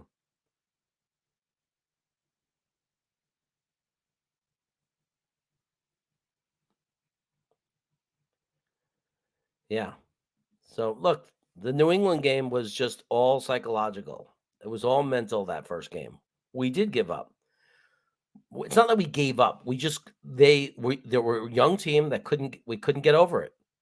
We couldn't get over something that didn't go our way. Something bad happened and we couldn't recover from it. And that is an area where our team could get better, right? We didn't handle that well. Yeah. I love it when now Zach starts talking back to the media. I can't wait until one of the some players have already done it, but I love it when they tell Rich Samini to go. Basically give him the look like, go F yourself. Hell yeah, he's going to be fine. Good point, Jeremy. I just screamed for 5 minutes. Which one? I think it could be a turning point. I think when you play I think when you play that well against Buffalo's defense as a quarterback, I think that kind of thing could propel you. It doesn't mean he won't have bad games again. He's going to have bad games in his career, right? I mean, we have to accept that and be open. I mean, it's going to happen. Just like we saw Josh Allen have a bad game, like we've seen Patrick Mahomes have bad games. Just like, so people don't think I'm only comparing him to them. Derek Carr has had horrible games, just like Russell Wilson has had a lot of bad games. Just like every NFL quarterback that's ever played this game. Quarterbacks have bad weeks. And Zach will have bad weeks in the future. It's all about how many good weeks will he have in contrast to the bad weeks. What's the ratio? And that would be an interesting stat. Like to look at, you don't have to pick Tom Brady. Everybody says Tom Brady. Why the greatest of all time? Why not just pick a really good franchise quarterback? Right? Like a really good franchise quarterback. Like who's a respected good quarterback that's not top 3? Right? So think about that. Like I don't know. Eli Manning good enough? Oh, Phillip Rivers. That's a good example. Phillip Rivers. Imagine a stat that showed how many of Phillip Rivers' games through the eye test, by the way, not just these stat and box scores. Like if expert football fans got together and as a group decided good game or bad game, what was the ratio of good games to bad games for a guy like Phillip Rivers? And they like determine like what good quarterbacks, what the ratio needs to be. But because there's gonna be some bad games for players. Now, we need Zach to not have another really bad game now because obviously if he has his 3rd bad game against New England in a row, it becomes very problematic. If an interception is thrown and a roughing the passer is called interception, should still a penalty. It's so stupid that the interception is taken away. So stupid. Dark Soldier, I'm so with you. It's so stupid because none of the other rules of football work like that. Like it didn't have any impact on the interception. The interception already happened. The turnover happened. So the fact that they erased the interception because of the roughing the passer is absolutely the stupidest, non-logical rule in football. Like it's one of the worst. If you did a top 5 of the worst rules or the most illogical things about the NFL, that's one of them. Quarterback throws an interception, defensive lineman runs into him and knocks him over. Flag gets called for roughing. They take away the interception. Why? Doesn't make any sense. You kick a field goal and a guy then hits somebody after the play and hurts, beats them up or punches them. What do? They add the yardage to the kickoff. They don't take away the 3 points. So I don't understand it.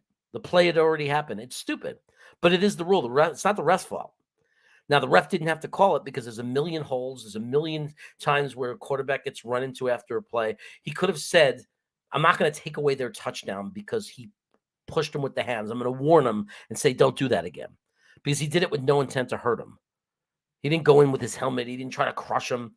He just got frustrated. He got to him and he threw the ball and he pushed him. Who cares? It's football and the guy's wearing equipment. It didn't hurt him. There was no chance of him getting injured because somebody shoved him. It's football.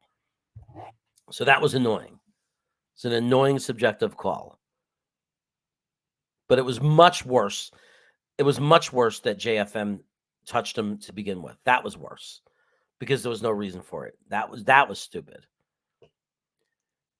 Just need the quality short play back needs to let the receivers do the rest. Yeah. That especially when you have Elijah Moore and Denzel Mims, and Garrett Wilson. I mean, all these guys are touchdown. These guys are all home run hitters. Just let them have the ball. Get the ball to Elijah Moore when he's in space and running. My God.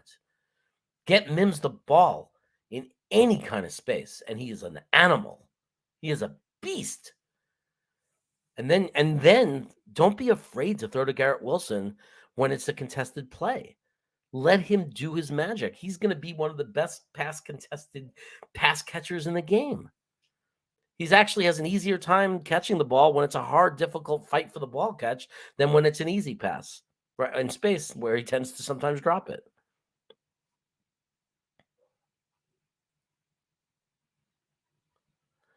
I like how the Jets bust out with the Kansas City Chiefs playbook. It's fun.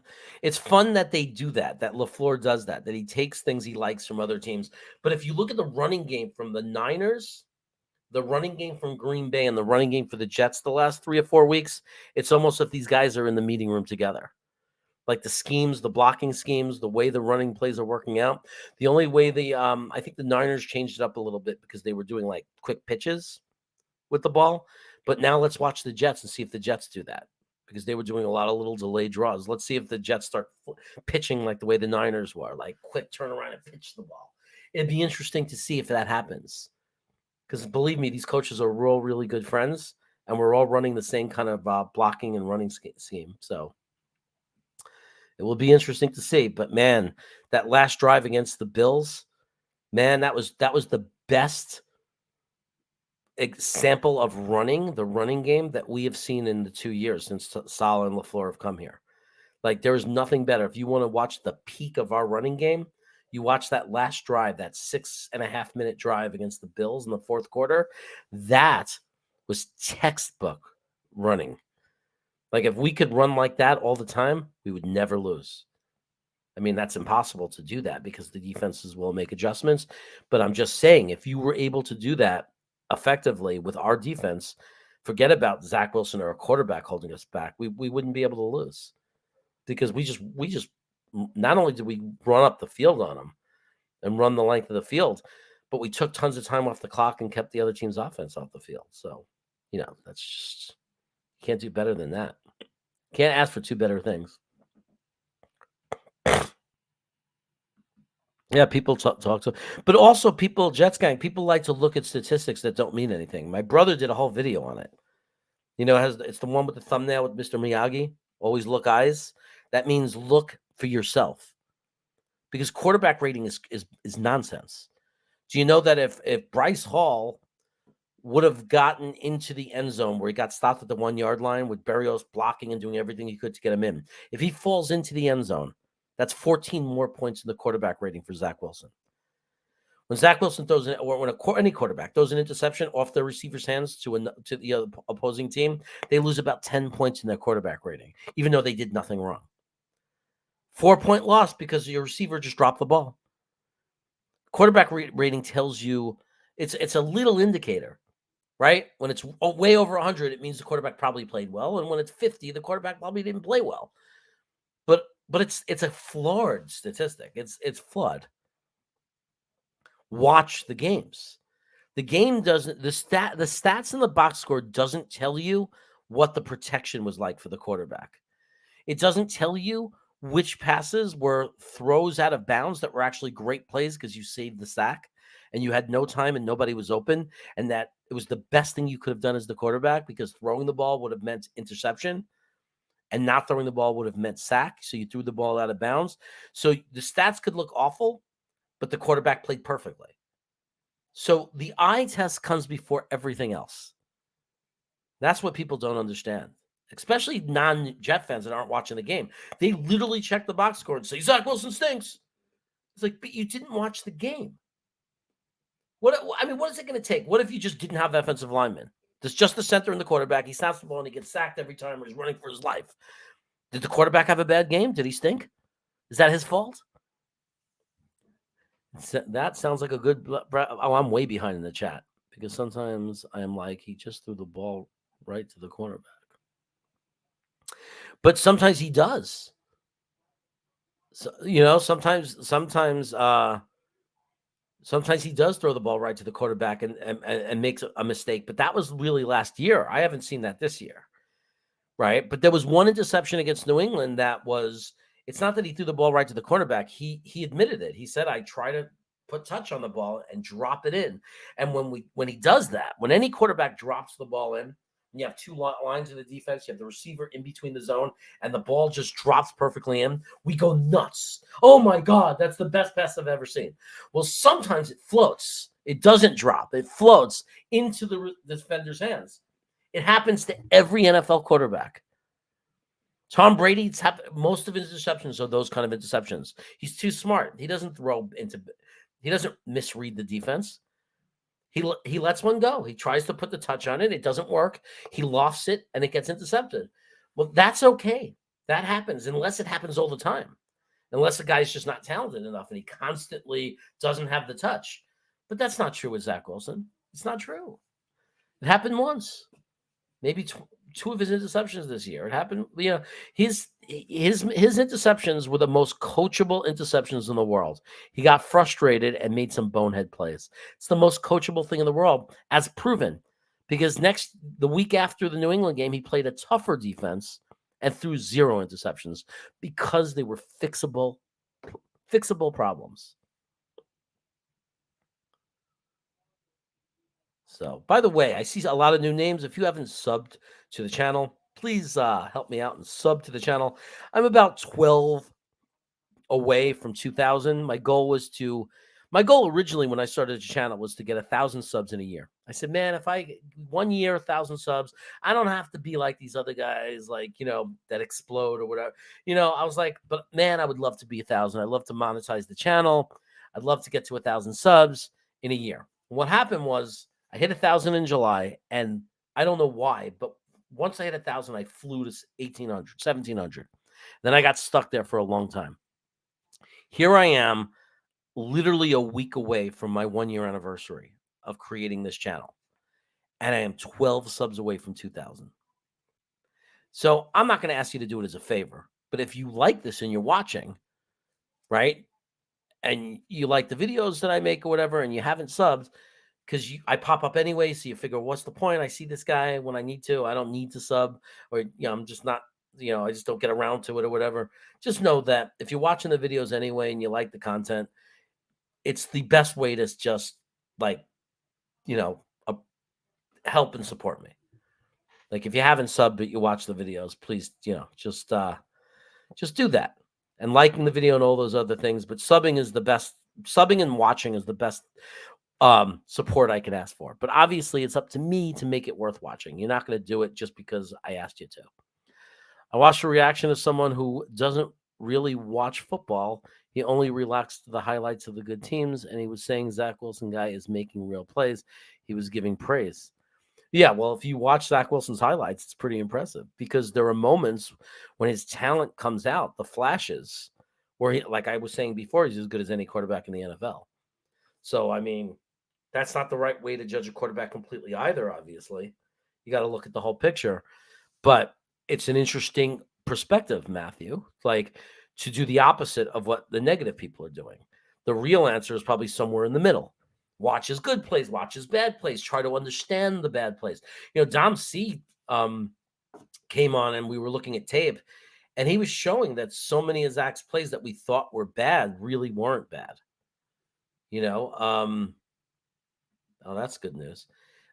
So, like, for example, Dom C was showing one of the most important plays Zach made against Buffalo. One of his best plays, arguably, was when he got sacked and we took the field goal at the end of the game, our last field goal, because that was growth for Zach Wilson. That was Zach Wilson not throwing that ball and trying to force it, but saying, we're going to take the 3 points and we're going to trust our defense. That was discipline. That was learning from his mistake. And so that was a big step that we should be excited about because it shows that he's coachable and he's capable of learning and making the better decision. So the best play of that game for Zach Wilson may have been when he took that sack. And by the way, we looked downfield. No one was open, so it was really smart that he didn't try to pass the ball. We don't see it. You see him in the pocket. Throw the ball, you motherfucker. You go crazy. Throw the fucking ball. You go crazy, right? You want him to throw the ball. But guess what? If nobody's open, you don't want him to throw the ball. No. Don't throw the ball. If they're not open, don't throw the ball. So we don't see it, but sometimes by getting sacked or having to run and scramble or throw the ball away, sometimes that's really great play because a lot of other quarterbacks would have tried to force it and throw the ball. Your instincts tell you to throw it. They're here. I see my guy. I'm going to try to force it in. Interception. Right? You have to fight your instinct to do that. You have to be able to make good decisions. So, look at this. I just want to say this. Who's the master? Sure enough, No, no, no, no. I said, who's the master? So, if those of you don't know, one of the great movies of all time is called The Last Dragon with Bruce Leroy and Shonuff. I don't know how many of you've seen it. Look it up, find it. It's the best parody karate movie ever made in the history of the world. And the Jet Show, when you see that show, SSHO, that's where he got it from. Because he's Shonuff, the master of Harlem. So, thanks for the super chat, my friend. I appreciate that. We have PTSD when it comes to quarterbacks. Yeah. Yeah. No, that's part of it. That's part of it. If the Jets ever if the Jets in our history, or at least recent history, had a quarterback that started off struggling for their first couple of years and then became a star, or developed into a very good quarterback, maybe we wouldn't be going through this. But we have all these people turning on Zach. He's holding us back. He stinks. He's this, he's that, because it's never happened for us. And they don't know. They don't know that Terry Bradshaw, who won 4 Super Bowls, stunk his first 3 years in the NFL. They don't know that. He did. Check the stats. They don't know that Peyton Manning wasn't that good his first couple of years. They don't know that Trevor Lawrence has not been that good, but he's going to be very good probably. He's just learning the league. He's learning the league. Just like Zach, they're learning the league. NFL, super fast game. They got to learn. You got to give them time. You can't. I know there are quarterbacks that came and they figured it out right away. Right, those are the anomalies. Those are the outliers. That's not the way it usually works. Flashes, though, they have to have flashes. Zach Wilson had flashes his first year. He did. Watch the Denver game. The Tennessee game. He had flashes. He had plays that were unbelievable. They were unreal. He had runs. The run against Jacksonville, that was unreal. He had amazing flashes. That's why, and I'm not comparing him and saying he's going to be Josh Allen, but that's why I think Josh Allen a lot, because that's the way it was with Josh Allen. He wasn't good his first year, but he had flashes. He wasn't good his second year, but he had flashes, just like Zach is having flashes. He had flashes of brilliance where you said, oh my God, how did he do that? It's, but the most important thing above everything is that Zach Wilson is much better this year than he was last year. If you take any chunk of 6 games from Zach Wilson last year and compare it to these last 6 games, even with the New England game, much better quarterback. Much, much better. Huge step forward. He's hitting his short passes now. He's finding his touch on the ball. He's looking around more. He's making smarter decisions. He's dividing the ball up, divvying up the ball, finding the open receiver. The quarter against Pittsburgh cannot be ignored. It was huge. It showed what he could do when they had to. When he was just going on instinct and letting it fly, he was throwing strikes, dimes the entire quarter. Dimes. Perfect passes. When he wasn't thinking and it was time and he had to, and they were out of time, and hurry up, Rush, get open, boom. Beautiful passes. And against Buffalo, managing that game against Buffalo, man, nothing but positive vibes. Nothing. Positive all day long.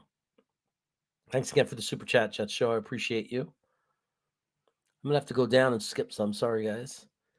I'm way behind. Interesting stat. The Pats actually give up more rushing yards to 11 personnel versus 12. Well, that is interesting. I wonder where you found that. You got to go deep to people. Well, Frankie does that kind of stuff too. The Jets use more 11 to rush against the Bills than ever before, and we ran very well. So that is true. We were running the 11 in that final drive, I believe. Love the schemes that we were running. It was beautiful. It was beautiful. But it was very similar to what Green Bay ran against them or ran in their the week before or a couple of weeks before. And it was very similar to what San Francisco was doing the other week as well. So I always find that interesting. Those 3 teams are linked through those coaching staffs, man. It's that tree, that coaching tree. If you ever played quarterback, you would know how hard it is to execute on a consistent basis. Zach is super talented, but still learning. Absolutely. Absolutely. I agree. I could not agree with that statement more. Yeah. And, I agree, Leroy. And we're getting all these guys back, so we only get stronger. But it's we're only going to get stronger, but we're also going to get stronger. And I don't want to think ahead. I mean, we're in this year, but man, we're doing this without Brees Hall and without AVT and without Becton, who might come back. I mean, the potential, not only with guys coming back like Fant or Max Mitchell and Corey Davis, but the potential of this team, if things work out, if Brees Hall comes back himself, if AVT will, I don't think anybody's worried about AVT. Like, he'll be fine, 100%.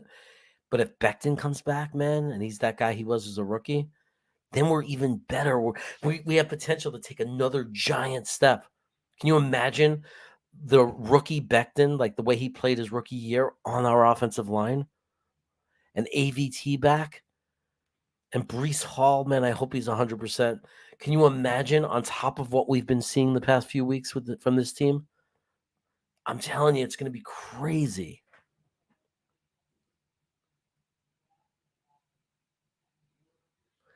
Steels, don't be an asshole.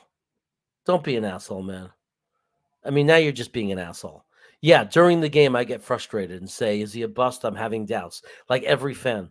That's called being a normal human being. So don't be an asshole. Everybody knows how I stand on Zach Wilson. I got receipts, man. Unlike you, I put myself out there. Watch the thousands of videos. Watch the 300 videos that I've watched, and you show me evidence or anything that implies I've given up on Zach Wilson. Why? Because during a stream when he throws an interception, I freak out like everybody else because I'm a human being. I have the balls to put myself out there watching that game. When I'm watching that game, I'm putting myself out there. You know how many people? Buffalo said he couldn't even do it because he's cursing out the team every 5 minutes. You know how hard it is to contain emotions when you're in a live stream? Of course. I wanted to bench JFM for 3 weeks when he made that penalty. Do I feel that way now? No. So really, understand that you're not putting yourself out there. I am. And if I'm in a live stream to entertain everybody, me and Greenbean are trying to make the game more fun for people, don't try to hold that against me. Yeah, when Zach throws an interception, I get upset. Yeah, I do. Why wouldn't I? Yes, I have my doubts when he plays like that. When you see that play, your initial reaction. And then what do I say 5 minutes later, Steele? What do I say? Do I continue to say it that Zach's not the guy? Or do I say he just needs to learn, man? They need to get this together. So don't pull shit like that. Get off my high horse. Why? Because I don't agree with you, because I think it's stupid that you're stuck on this Justin Fields pick or whatever it is, whatever motivates the stupidity from you, that a quarterback in his second year that you could judge him. Steel Stone knows better than JD, right? Steel Stone, you could have built the team that JD has in the past year and a half, right? You're smarter than he is. Why is he sticking with Zach Wilson? Why is Saleh and LaFleur still defending him and saying they're happy with his growth? Why? Because you're smarter than them. Steel Stone knows. He knows. Steel Stone. My name is Steel Stone on YouTube, and I know football better than the Jets coaching staff and the Jets management, even though they just built a winner out of nothing in a year and a half. You know better than them, right? You know better than them. So you were saying that Josh Allen was going to be an MVP in his second year when he was playing his second year, or you were just another guy saying that the Bills had a trash quarterback, right? But guess what, Steel Stone? I was saying that Josh Allen was good. I thought people who said Josh Allen stunk his first 2 years were stupid, because I understand football and I've watched the NFL for over 40 years. And I know that you look for flashes, you look for growth, and you look for improvement. I'm not comparing Zach to Josh Allen. I'm not saying Zach's going to be Josh Allen, because you can't take the cream of the crop and take somebody who hasn't gotten there yet and say they're going to be that good. But Zach Wilson does not have to be Josh Allen. We're two different teams. Buffalo Bills are built on Josh Allen.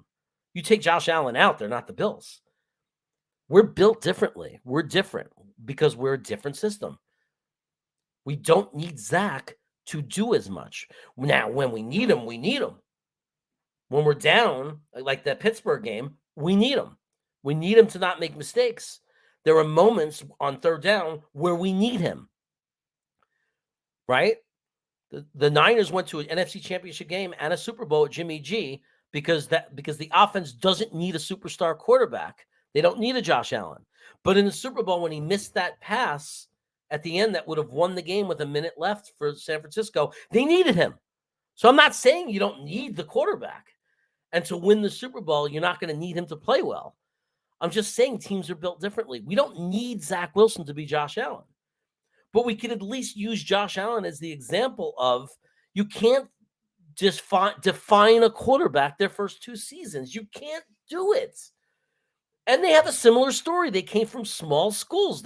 Neither of them had seen anything like the speed of the NFL when they started. Neither of them. So, and there's similar stories. Terry Bradshaw, I'll go back to it. You want to go back to the first guy to win 4 Super Bowls? He stunk for 3 years. Even his 4th season wasn't that good. Check the stats. Check the stats for Terry Bradshaw. Look at Peyton Manning's first year. I'm not saying he's going to be Peyton Manning. The point is not to compare them to these guys. It's to say that not every quarterback starts their career in their prime. And why do you, Steelstone, know more than everybody else? You and your dumb friends who are sitting there saying, he's not playing well. So the simple-minded person just says it's because he's not good. Or the worst part of us. Because when I'm doing a watch party and Zach throws a horrible interception, you see the worst version of myself. Because it's not me thinking logically, it's me reacting. Right? It's me when you make your worst decisions, when you're upset and you're not thinking straight. But you're permanently not thinking straight because you're not able to simply dude, you're watching this video, leave here right now and freaking Google Zach Wilson or on YouTube, search him and look at all his games and watch with your eyes. And if you can't tell he's not getting better, then you know nothing.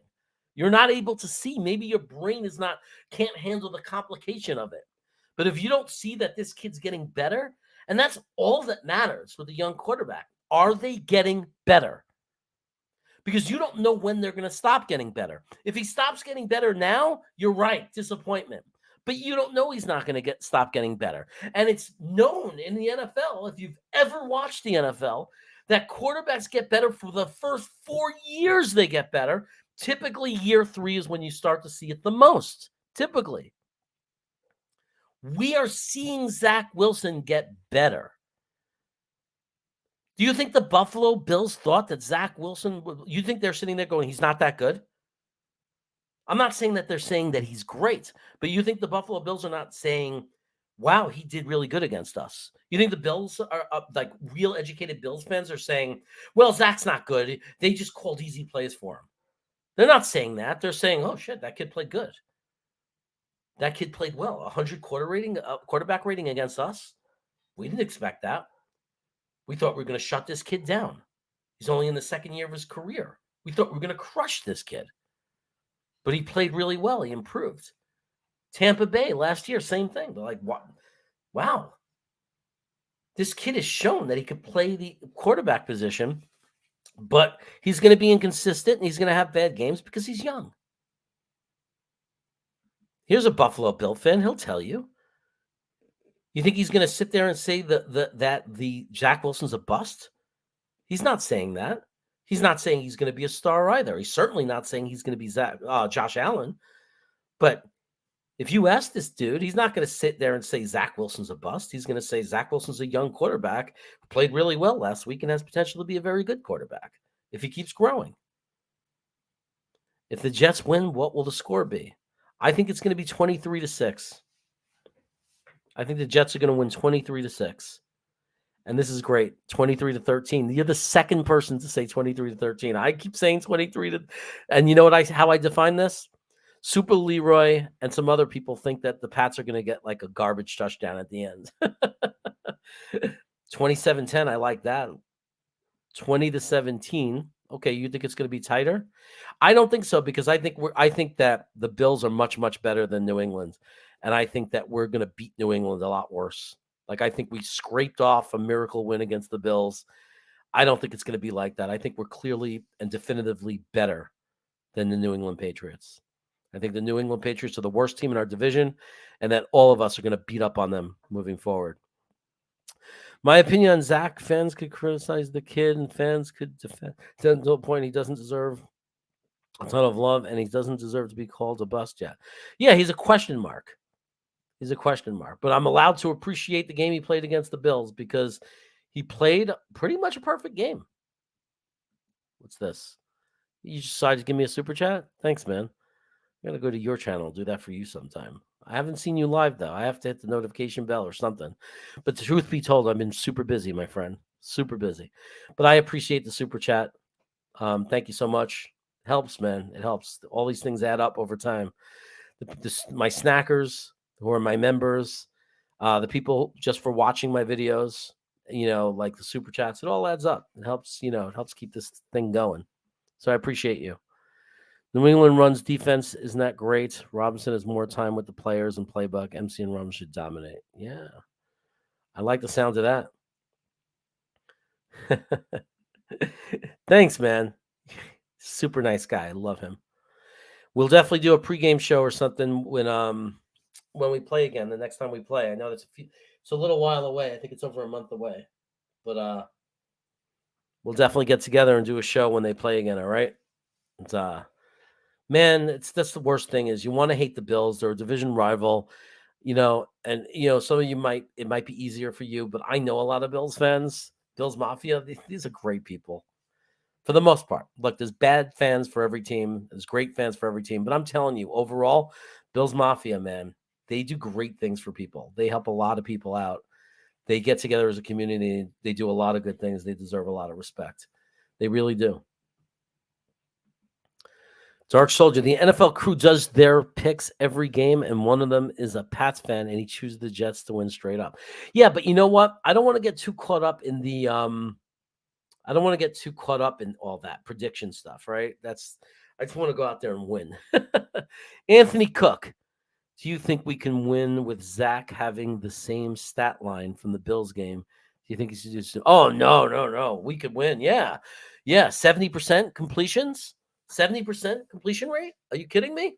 Yeah. Well, but it doesn't depends, right? Is our defense? Our defense has to play, right, Anthony? Our defense has to have the same performance. Obviously, we can't let New England score a lot, and but I think we could win every week with Zach having that kind of line. I don't think he only has to do more if we fall behind. Like if he has that stat line, it's not going to be enough if our defense has a bad game and the opposing team puts up 25 points, right? Then we're going to need more from Zach. If we fall behind, like in Pittsburgh, we're going to need more from Zach. But if you told me right now he's going to have the same stat line from against New England than he had against the Bills, my answer is going to be, well, as long as our defense stopped their offense, we won the game. Because we beat the Patriots easy if you take away Zach's mistakes. And the stat line against Buffalo, the most glaring thing is he didn't make mistakes. He didn't make any big mistakes. So right now, if you tell me Zach's not going to make any big mistakes and he's going to be anything near 70% completion, we're going to beat the Patriots. It's not like they're a wonder against the run. We got a great run. Our run, people, as much as we talk about our defense and our defensive line, our running game, our running attack as a weapon, not just one player, or our running game has made the same has evolved, just like our defensive line has evolved. Like our running game, if you look the last few weeks, like it's really happening. We're starting to become what they initially intended to build. That's what this scheme is built on. Super strong running game, and then opening up everything else with it. And it's happening. We won the game because of our running game against the Bills. We beat them for one reason. They were set to win that game. The Bills. They were set to win that game. That battle at the end, Josh Allen, they were going to win. We changed that game. The shocking part of that game is fourth quarter, 7 minutes to go. We get the ball, tie game, and we run a 6.5-minute scoring drive, field goal. That was the game, and it was 90% running. So as long as, it cannot be understated how big that was for this franchise, that our running game really showed its head. And if we can keep doing that, I'm telling you.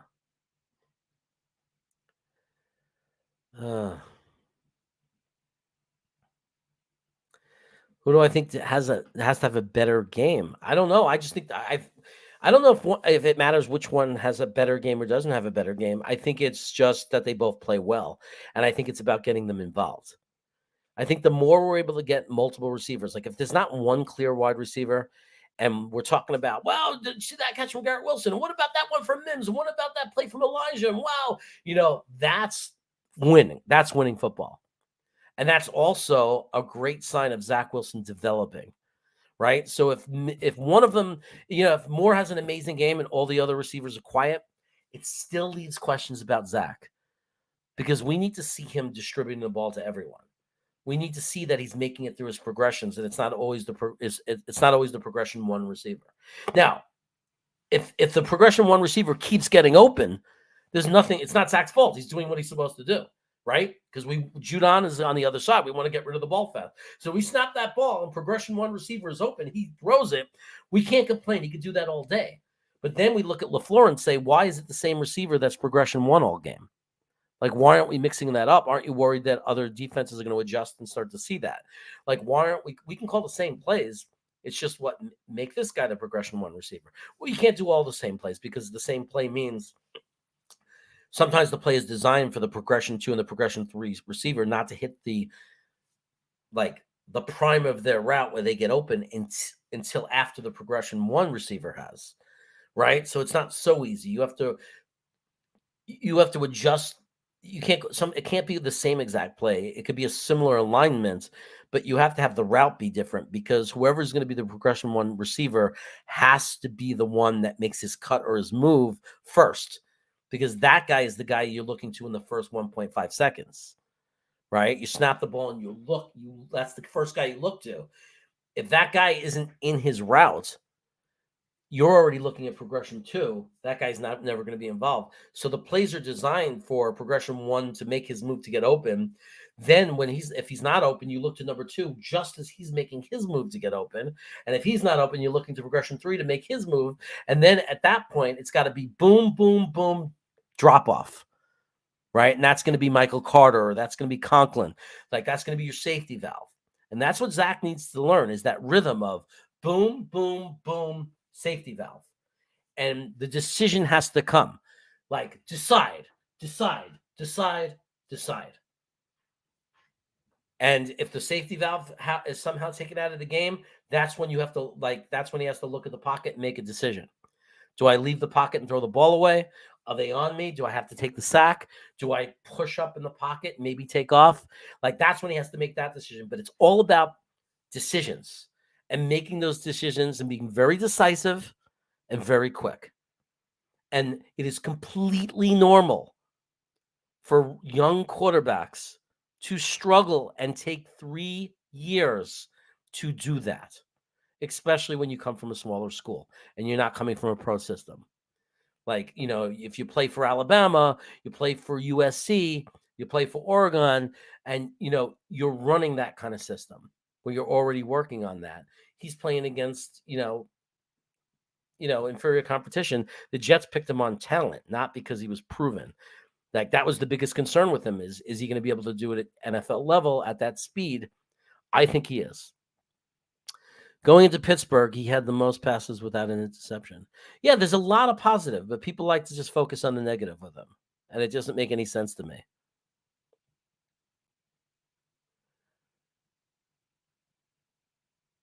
Yeah, it's all about growth, and he looks like he's growing. I mean, I think there's lots of evidence that he's growing. So too much talk about Zach Wilson. Jets defense deserves the shine. Yeah, well, they love to obsess over Zach Wilson, but you know that, man, because how much did they talk about Josh Allen in Buffalo his first 2 years, right? I bet nobody shut up about him. But yeah, the defense deserves the credit for last week, but I also think the running game, because yes, the defense is the number one because they held Josh Allen and they contained Josh Allen, but that final drive won the game. So you can't ignore the running game. Zach Wilson just did his job, right? He didn't make mistakes. He was efficient, and he did his job. He was a game manager. That's what we needed him to be, and that's what he was. I'll take it every time. Chaos started when Zach did both the students becoming masters. Thanks, man. I appreciate that. It's very true. It's very true. I didn't even think of that, but it's true. We started at about the same time. I want to see all the Jets receivers get involved in the action. Me too. Yep. That's what we need. My friend, what are you saying now? Jetscast has the mic, so we listen to every time where he has to say. Yeah, I don't care if people attack me sometimes, man. It's part of the game. You know what I mean? I do my thing. You want to have I'm not going to sit there and debate, though, something neither of us know. Because my debate is that you don't know Zach Wilson because it's literally hasn't been long enough. You cannot define a quarterback as a bust or not 23 games into their career. You just can't do it. It's not debatable. I'm not saying you're acting like I'm saying Zach is a great quarterback, and I'm not. I'm saying he has talent, and I'm saying both. He has crazy talent, and he makes crazy mistakes because he's inexperienced. And I say that Zach Wilson is a question mark because that's what he is. It's not debatable. You can't sit there. There's nothing you could say that's gonna that can make it true that Zach Wilson can't continue to get better and be great, or that Zach's not gonna get better and be a bust. They're both true. There's nothing to debate. They're both true. Both outcomes are possible. He might not be our guy. He might be a great quarterback. You know, you keep sitting there, challenges. What are you challenging? If you're sitting, are you sitting there and saying that Zach can't be a good quarterback? I have the mic because I did this. Create a channel. I don't know what to tell you. Like, I have the mic because I bought a mic. I went onto YouTube and I created a channel. I don't know what you want from me. You tell me to bring you on for a debate. What is there to debate? What are you saying? If you're saying that Zach Wilson's not the guy, there's nothing to debate. You could say that. That's your opinion. But if you say it factually like you know, that's just silly. Because how do you know? What magic gift do you have that tells you that you know if Zach Wilson's the guy or not? It hasn't been 2 seasons yet. How could you possibly know? And if I sit there and say Zach is already great or he's the best quarterback, then I'm full of crap and I'm wrong too because that's factually not correct. Zach Wilson is a young quarterback that started off really struggling, who, like a lot of young quarterbacks, who's getting better. And the question of whether he's going to be successful or not is he going to stop getting better and regress, or is he going to keep getting better and excel? There's nothing to debate. That's the reality. He's either going to get better or he's not going to get better. And then you can have your opinion and I can have my opinion. But what really concerns me is, do you even want him to? Like, because the Jets are 6-3, and that's what you're obsessed with. So it's almost like you've lost your way where you don't even care about winning anymore. You know what I mean? It's like there's nothing to debate. All I know is you're worried about is Zach the right guy while we're 6-3 and winning, and that's puzzling to me. That's puzzling to me. So if the Jets win a Super Bowl, you're going to be mad saying Zach wasn't the right guy. We would have won anyway without him. I don't know. I'm a Jet fan, man. I'm just happy my team is winning. I don't want to debate someone while my team's winning. Right? And if you think that it's not real that they're 6-3 and it's fake or whatever because of the past, then you don't get it. Like, I'm sorry that you can't enjoy the fact that the Jets are winning. I feel sorry for you. Because that's like a really sad thing. Lee says the answer is mess. I love you, Robert. Thank you, man. You're the man. But like, I don't understand like how somebody can call themselves a Jet fan. We're 6-3 and not be happy.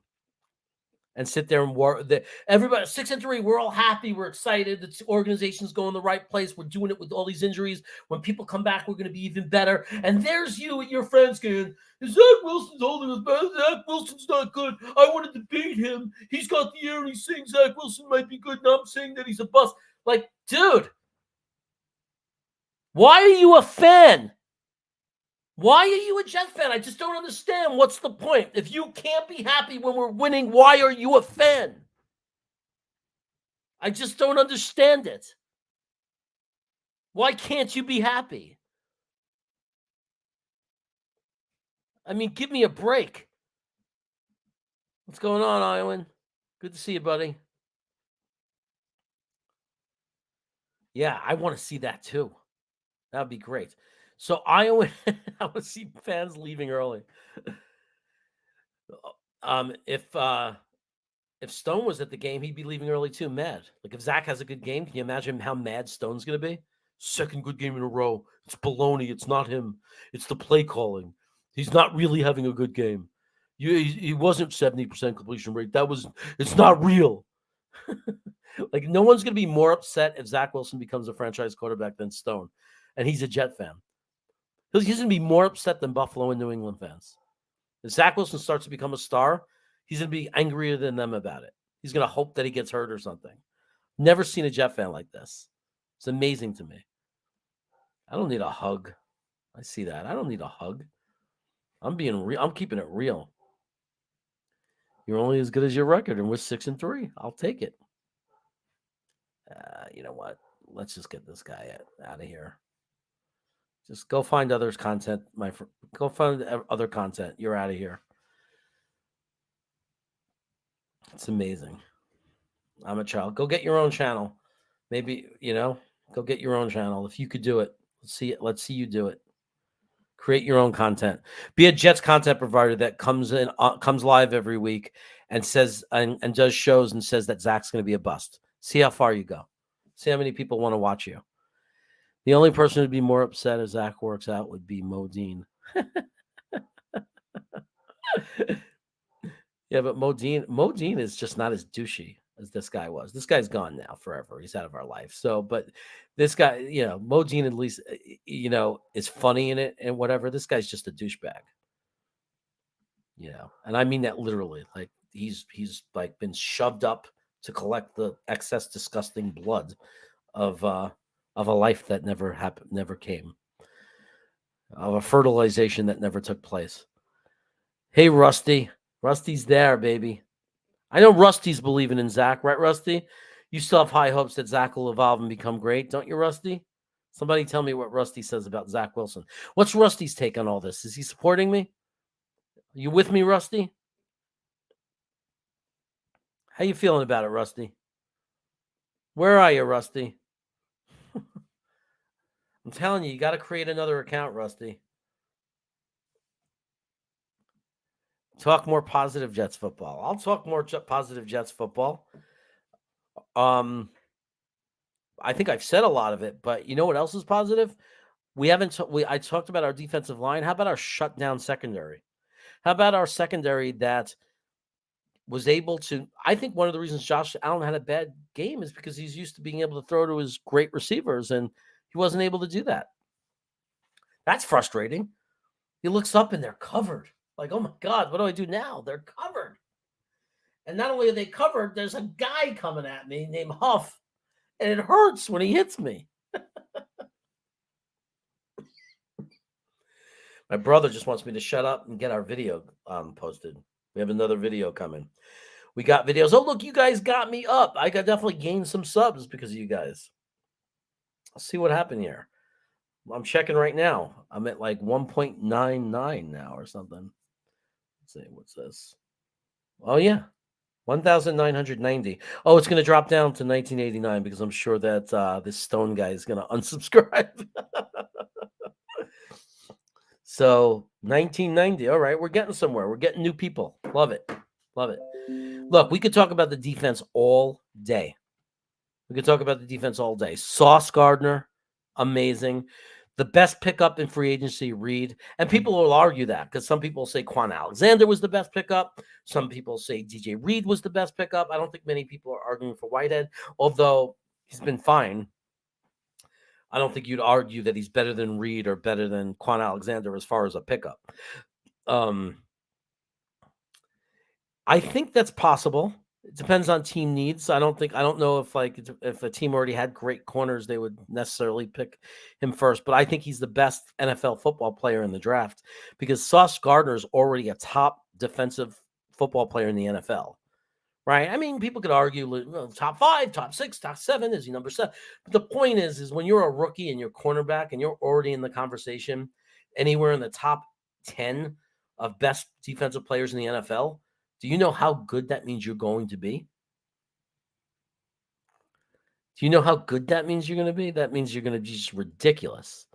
Sauce would be picked first in the draft.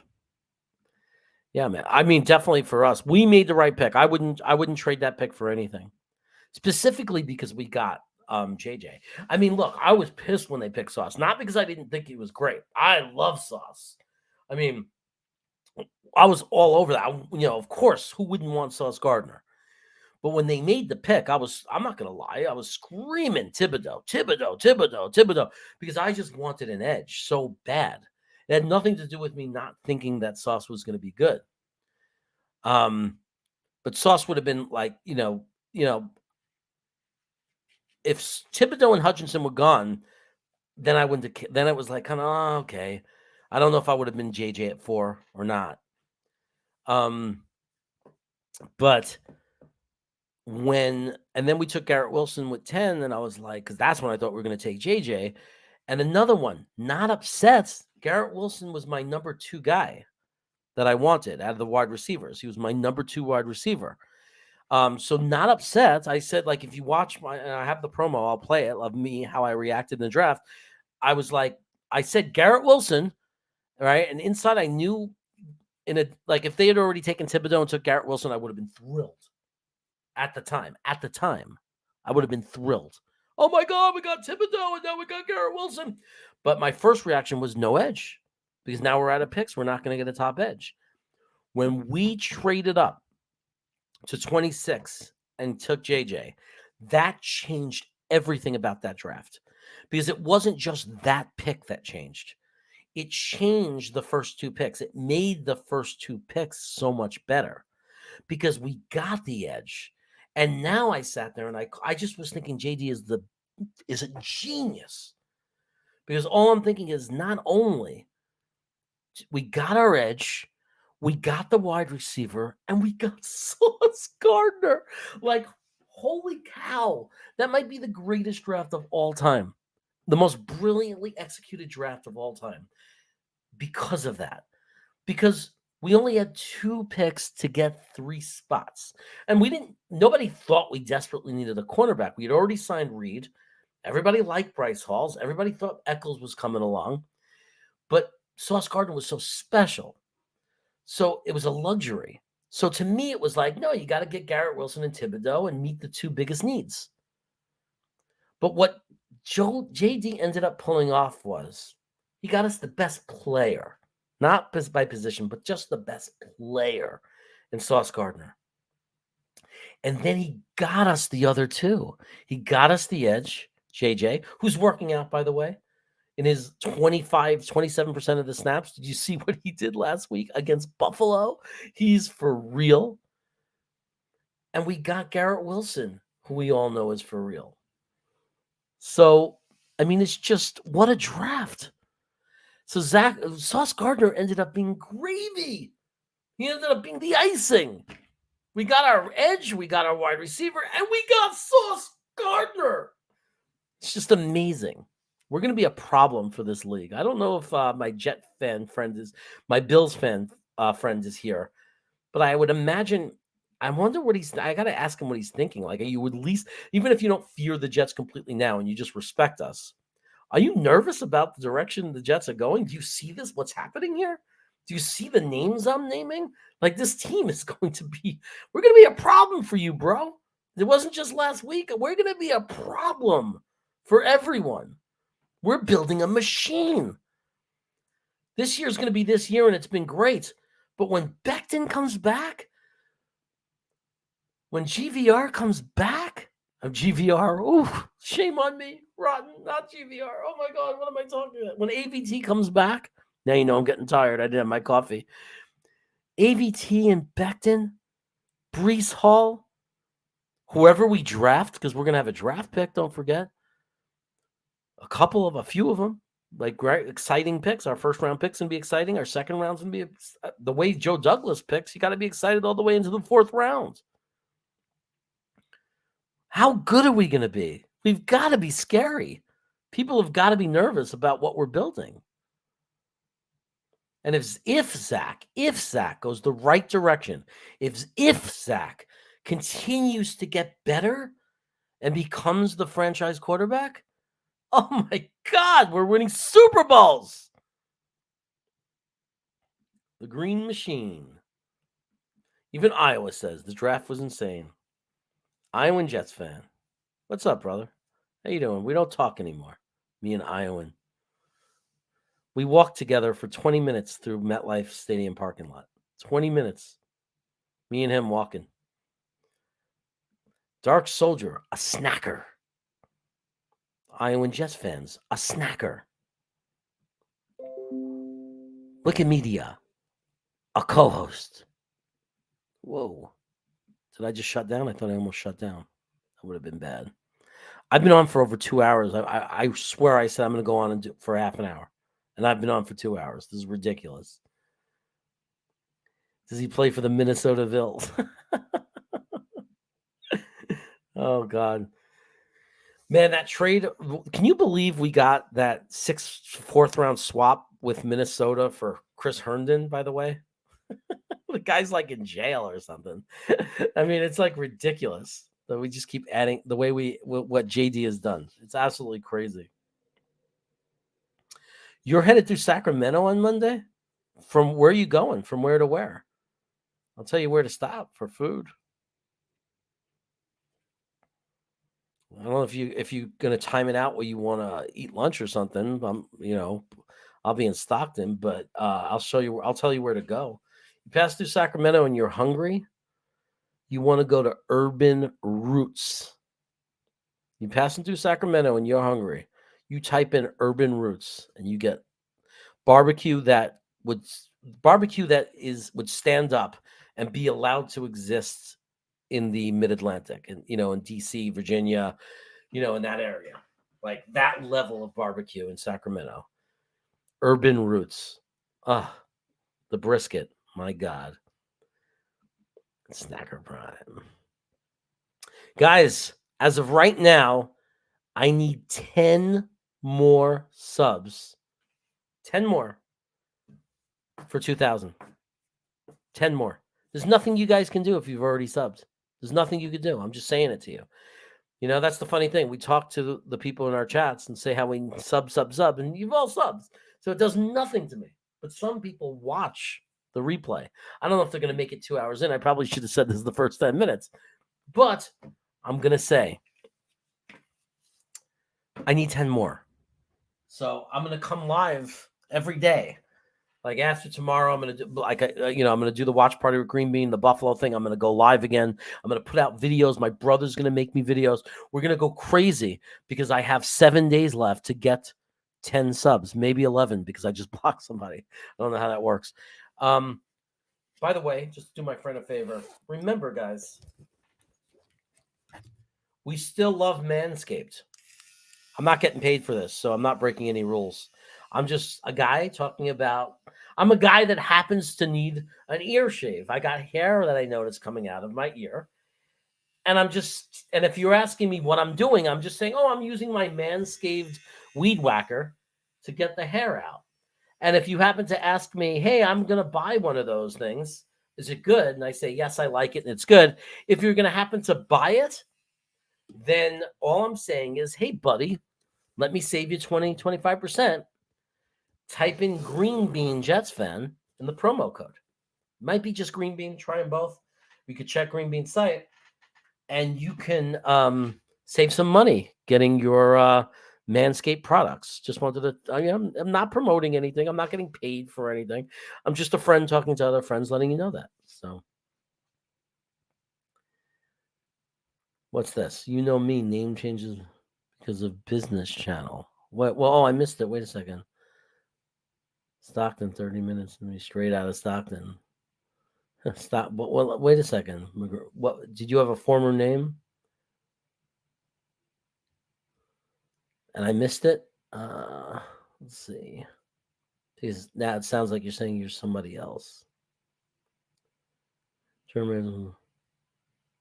Wait a second. Where is this? Mr. Green Jeans headed to Sacramento Monday. I'm looking for all your chats. Stockton, 30 minutes away from me. Are you in Modesto? Is this the Modesto guy? Is this old Dave? Is that what's going on?